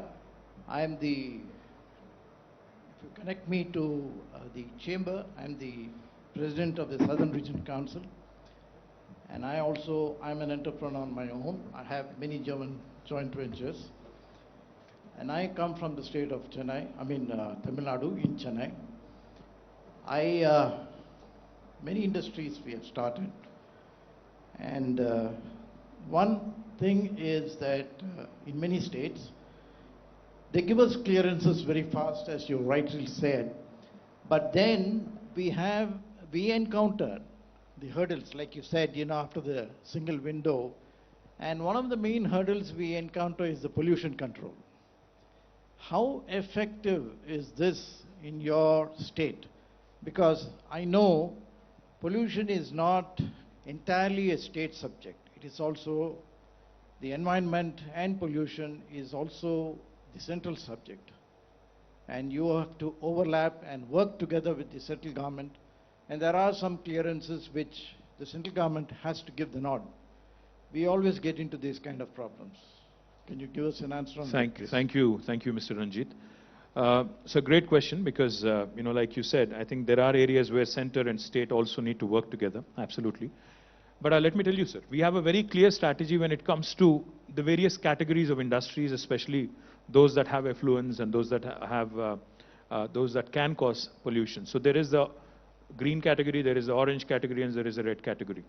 As far as city of Hyderabad is concerned, our government had issued a government order back in 2013, clearly stating that no red or orange category industries will be allowed inside of the outer ring road that you may have possibly traveled when you came into Hyderabad today. So no red or orange inside of the city, inside of the ORR, only because we want to make sure that Hyderabad, like I said, which has been rated as a city with the best quality of living among all Indian cities, continues to remain relatively free from industrial pollution, because as the city is growing, we also need to make sure that environment and economy go hand in hand. The second thing we also do, the state of, for those units which are already inside, which have been set up, say, decades ago, what we've also offered them is a relocational package. We've created infrastructure elsewhere. We've offered them, some SOPs also to move so that they also don't actually feel the pinch. And we have also offered them land conversion so that they can use the current land where they are located, and it makes it viable and economically a lot of sense to them. But the more important question is, what do you do when there are MOEF clearances, Ministry of Environment and Forest clearances, etc.? What we've done, sir, is we thought on scale. For example, one of the largest industries that we have in Telangana is pharmaceuticals and life sciences. Now, pharma, what we have done is we have created a large park in about 12,000 acres, and we've gotten a single clearance, en bloc clearance from MOEF. We already have the environmental clearance. So if you're starting a pharma unit, you can go readily and hit the ground running. There is no time lag of 1.5 years or 2 years that you would face elsewhere in the country. There are, of course, other categories which also, beyond pharma, which also are potentially red or orange. What we offer for them is, in fact, Jayesh, myself, we meet with the local pollution control board, the state pollution control board, every 15 days to 20 days. We ensure, because we have to meet that 15-day window on the 3SI pass, we ensure that if there are challenges, if there are areas where an enterprise cannot be permitted, we say no to them within the 15-day time period. We ask them to come back with an alternative option. So therefore, at least there is no ambiguity, as far as clearances are concerned. So either it's a yes or a no. That's exactly what I said. Like Pharma City, we have gotten an en bloc clearance. Elsewhere, if there is a challenge, we say no. But if there is a yes, we move forward. And that's how clear our communication has been. That's how we've been successful. Thank you.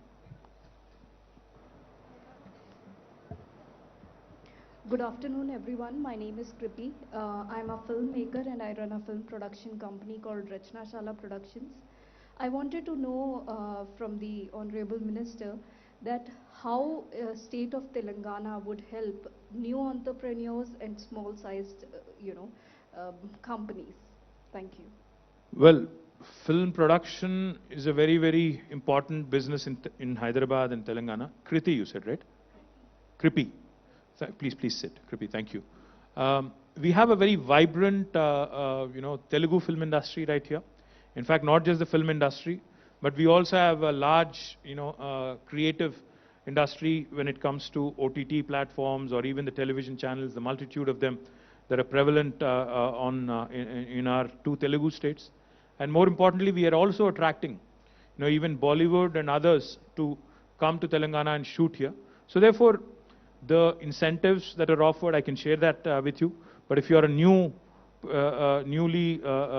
ingrained person or a businesswoman into this, I think you should engage with Jayesh offline because we have a very well laid out, very clearly enunciated policy. Thank you. Yes, I have another question. Good afternoon. My name is Sebastian Schulz. I'm the general manager of Lavelle GmbH. We are based in Düsseldorf, in Hyderabad, and also in China.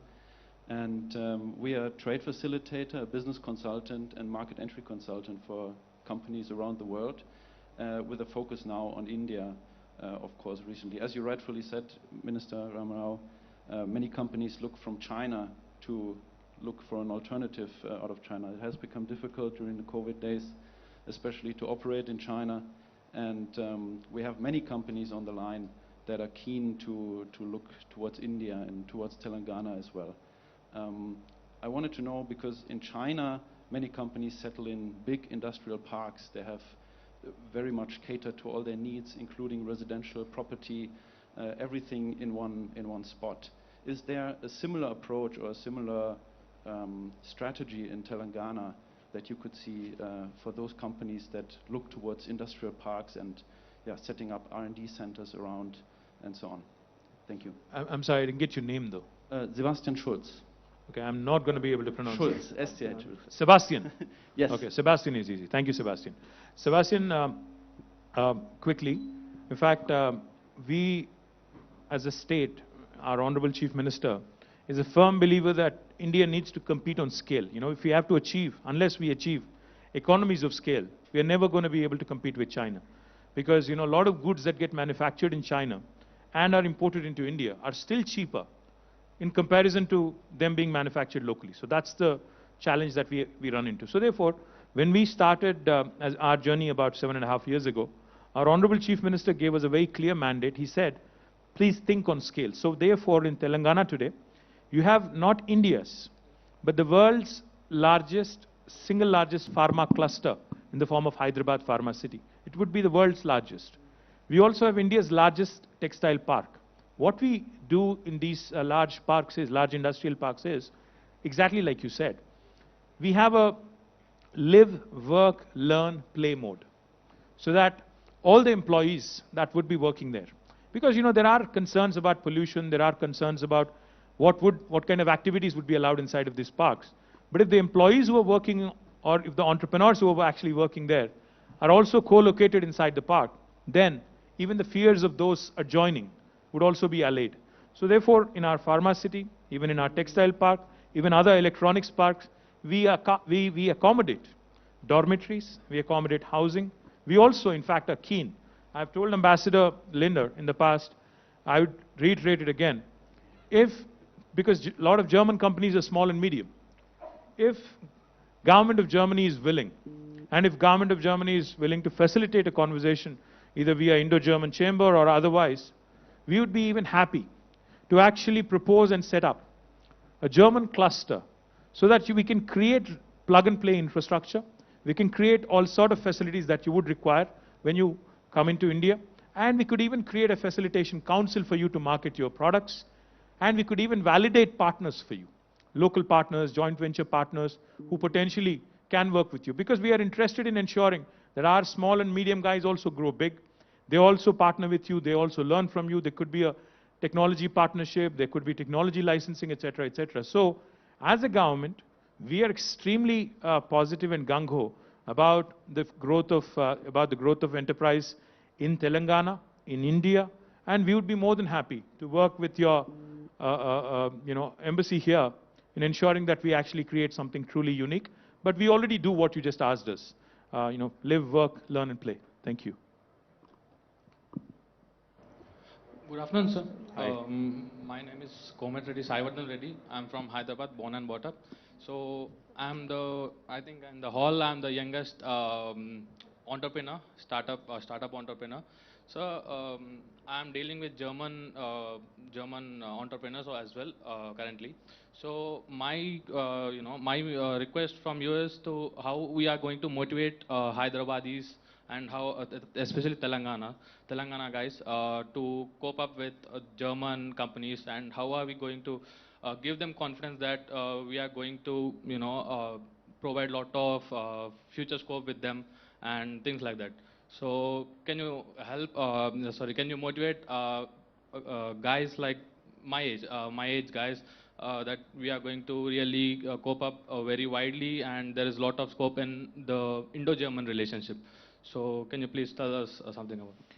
Thank you, Sai Vardhan. I think when a business decision is made, it's always not just based on bottom line.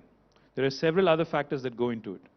The confidence a state, a local government, kind of provides you, so that you think long term, say 20 years, 25 years, like I said.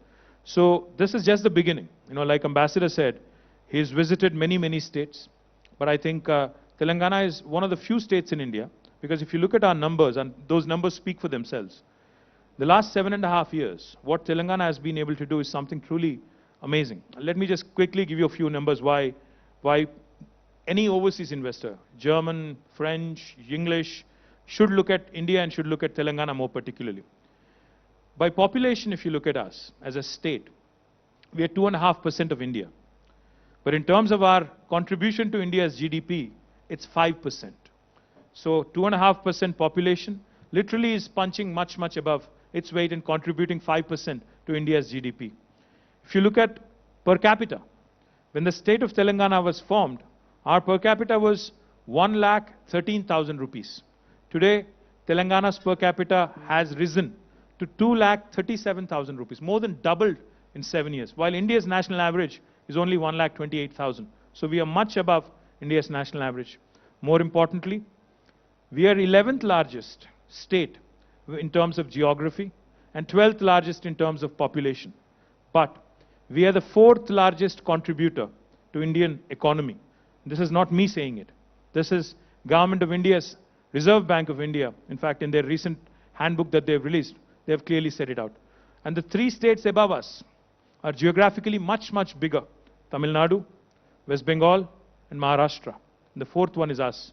So you can imagine how well Telangana has been progressing on so many fronts.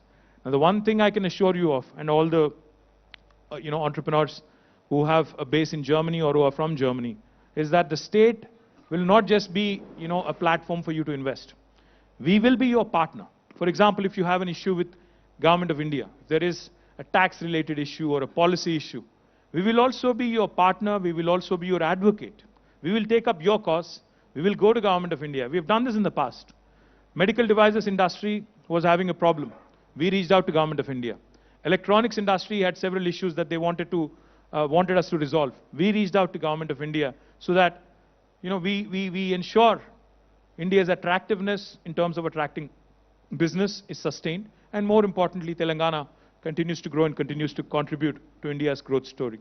I hope I answered your question in some form. Thank you. Thank you. The gentleman next to Sebastian. Yes, I think you were trying to ask. Hi. Hello. Good afternoon, the elite gentleman sitting on the dais. I would rather address my question, or rather put my question to Mr. Jayesh Ranjan, sir. And it's one thing I have my colleague and partner in Germany. Sir, can you introduce yourself? Sorry to interrupt. My name is Nath Tripurana. Right. I belong to, or rather, I have my companies spanning from Hyderabad to Hong Kong to Germany. And though I belong to the state very much, I've been overseas quite a few years now since. And as I just would take a little bit of extension to what Sebastian has pointed out, is about how we make a platform for the German investors or German companies to the state of Telangana, besides the, the paperwork or ease of paperwork, what the government of Telangana is providing for, besides, the infrastructure situations like electricity improvement, power, or water, whatever. Now, the most important thing, which I have out of my experience of having to have dealt with the companies in the Far East and in other parts of the developing world, is it's just not the paperwork which is attracting or the most attractive part of inviting invitation. I would rather seek some more participation and support from the offices of Jayesh Ranjan sir, and is towards making some road shows in and out, or from here in Hyderabad and Telangana, as well as in Germany, because the road shows have been a success story, not just in China. We're always obsessed with competing with China or trying to, beat China at their, backyard. It's more important is we are also fighting with the Southeast Asian countries, or some of those other nations which are offering much better, or rather competitive atmosphere and ground for investors. So it's just not, as he said, Jayesh has said, about 28 states. We are also fighting with, or rather against some other states outside of India, like Vietnam or Cambodia or whatever not. So, well, even our next door, Bangladesh and Sri Lanka, in the textile sector particularly. So in light of all that, I would put it in a nutshell is, let's be more aggressive in our approach in pushing our state. I belong to this state. I'm maybe more biased or whatever towards this, but it really deserves with kind of intervention KTR sir has done in the last 7 years. I would see for a more proactive approach towards road shows, towards meeting one-to-one investors, where Sebastian would bring in them in the next few months' time, or even earlier, so that that would give better position to the table, bring to the table, rather than just the policies and infrastructure situations, which we are already competing with, as you know, the states like Maharashtra and Gujarat. Gujarat is also a very progressive, not, I wouldn't say progressive, but it's been very pushy state in giving a plug-and-play situation, which Telangana should also. I do appreciate about the Pharma City, which KTR sir has said about, which is giving a lot of, ready-made facilities, but shouldn't just cater to that only. It should also cater to in a broader spectrum of industries. And decentralizing Hyderabad, where Sebastian, being a design consultant for town planning and stuff like that, we have a more kind of presentation which I'll share to you at a later time, is about how we can decentralize IT sector or other sectors towards outskirts of Hyderabad, so that we don't have to be one point or point of concentration. Thank you very much. This thing about your inputs and stuff like that. Yeah, please. Thank you. Thank you very much, Mr. Nath. All the points that you have mentioned are very valid and relevant for us. I can tell this to you. I already mentioned it when I spoke earlier, that we have a very well organized Invest Telangana cell, which takes care of all the requirements of the investors. It is not just about land and infrastructure and incentives. Suppose they want to partner with a local MSME, we maintain lists of all the best MSMEs who have global footprints already. So lots of facilitation support is provided by Invest Telangana, and I already mentioned that we have organized it along verticals. All the priority areas that we have, there is a vertical for that in the Invest Telangana cell. And I mentioned this also, that next month, incidentally, we will be actually visiting Germany. Honorable Minister is an invitee to the World Economic Forum in Davos, which is taking place from 17th to 20th January. Immediately after that, for 2 or 3 days, we are going to visit Germany, take assistance of the ambassador, his office here, the Indian embassies in Berlin and the consulates in Frankfurt and Munich, etc. And we will be actually reaching out. So we are doing lots of homework from now till then to list out good companies whom we can interact with, the associations whom we can meet. So I'm confident that this is not a one-off thing. Once we get an entry into Germany, there will be definitely an interest in Telangana, and we will be engaged with the companies more and more. Can I add? Yes. Can I Mr. add something? Am I audible? Okay. I do have to do some marketing now for the Indo-German Chamber of Commerce, obviously, because we have more than 4,000 member companies, Indian companies as well as German companies. So they all have an interest in the bilateral corridor. And I would just reach out to you and say, come to us, contact us, because this is, I think, a very good platform for enhancing the bilateral trade and investment. We work closely together with other stakeholders, obviously the embassies, the consulates in India, as well as the Indian consulates in Germany. We work with them very closely. We work with German Trade and Invest. So this is a very good state authority that is in charge of also the bilateral investment. I can only offer you that. Also, there are some initiatives related to startup and startups company. There's a German-Indian startup exchange program that is funded by the federal ministry that you can reach out to. So this I would encourage you to do. And we are only one step away from all the industry and commerce chambers in Germany as well, because we are under the same umbrella. So also there, within a very short time, we can contact you to any given company in Germany. So please reach out. We'll be happy to support you in either way. We'll take the last question. Good afternoon. Good afternoon to everyone. I am Anurag Kotagiri, representing Rights India. We've been an Indo-German manufacturing firm for the past 23 years in Hyderabad. Sir, my question is to you, Honorable Minister KTR. I see a lot of young mechanical engineers, production engineers, graduating from college, and some of them maybe due to lack of some guidance going into the IT industry. Can the government have some sort of initiative, like you spoke about apprenticeship and how they follow it in Germany, where we can have an exchange program for the engineering colleges here? I personally would like to see a lot more mechanical engineers or people into production, into manufacturing industry come in. But I think some of them are, due to lack of guidance, they're pursuing the easiest way, which is the IT industry. So if something can be done from the government side to promote more young people to join us, to join the manufacturing industry, to become entrepreneurs and set up new industries. Anurag, you said, right? Yeah, Anurag. Thank you. Thank you, Anurag. Great question.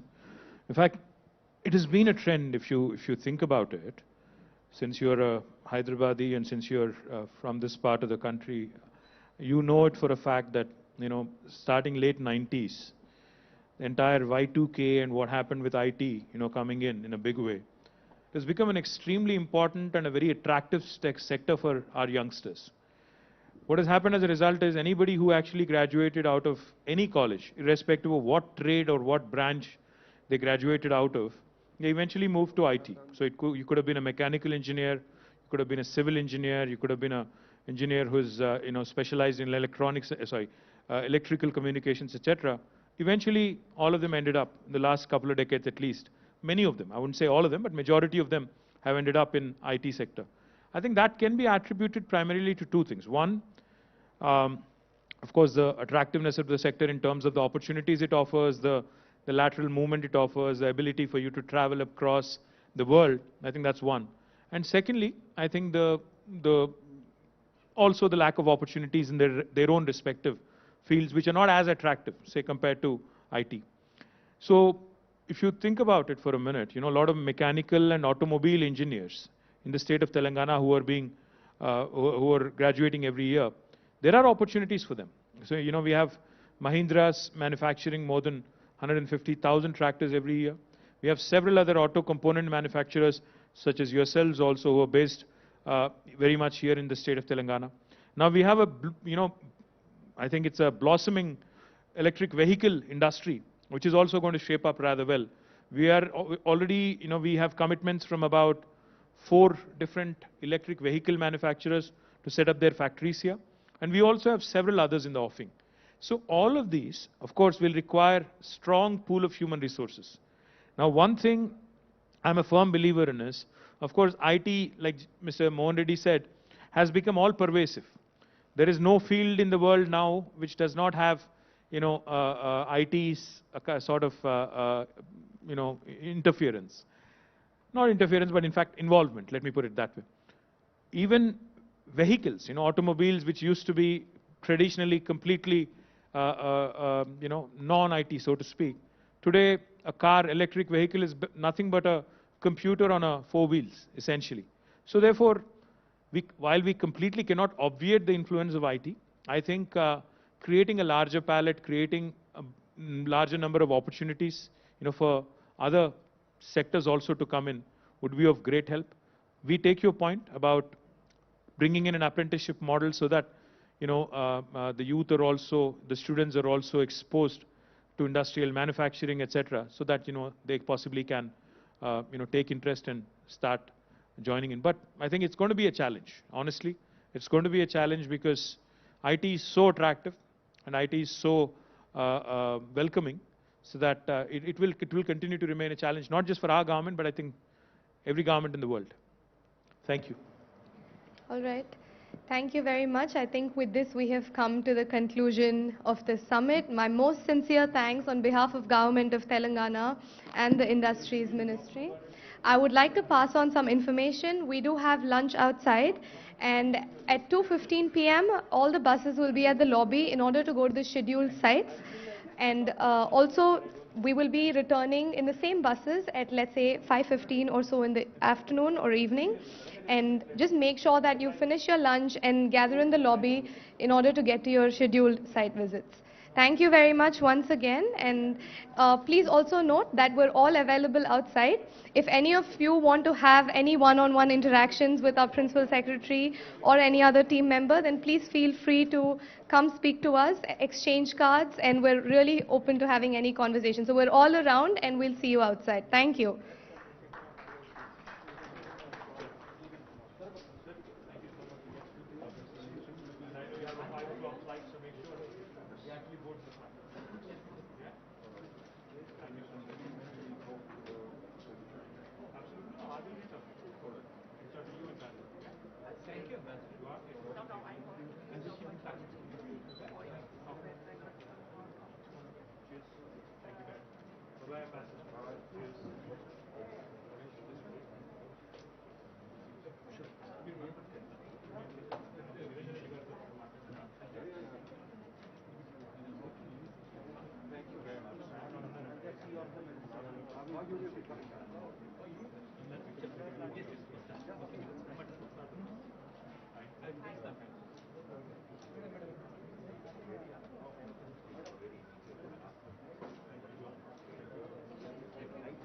Talk about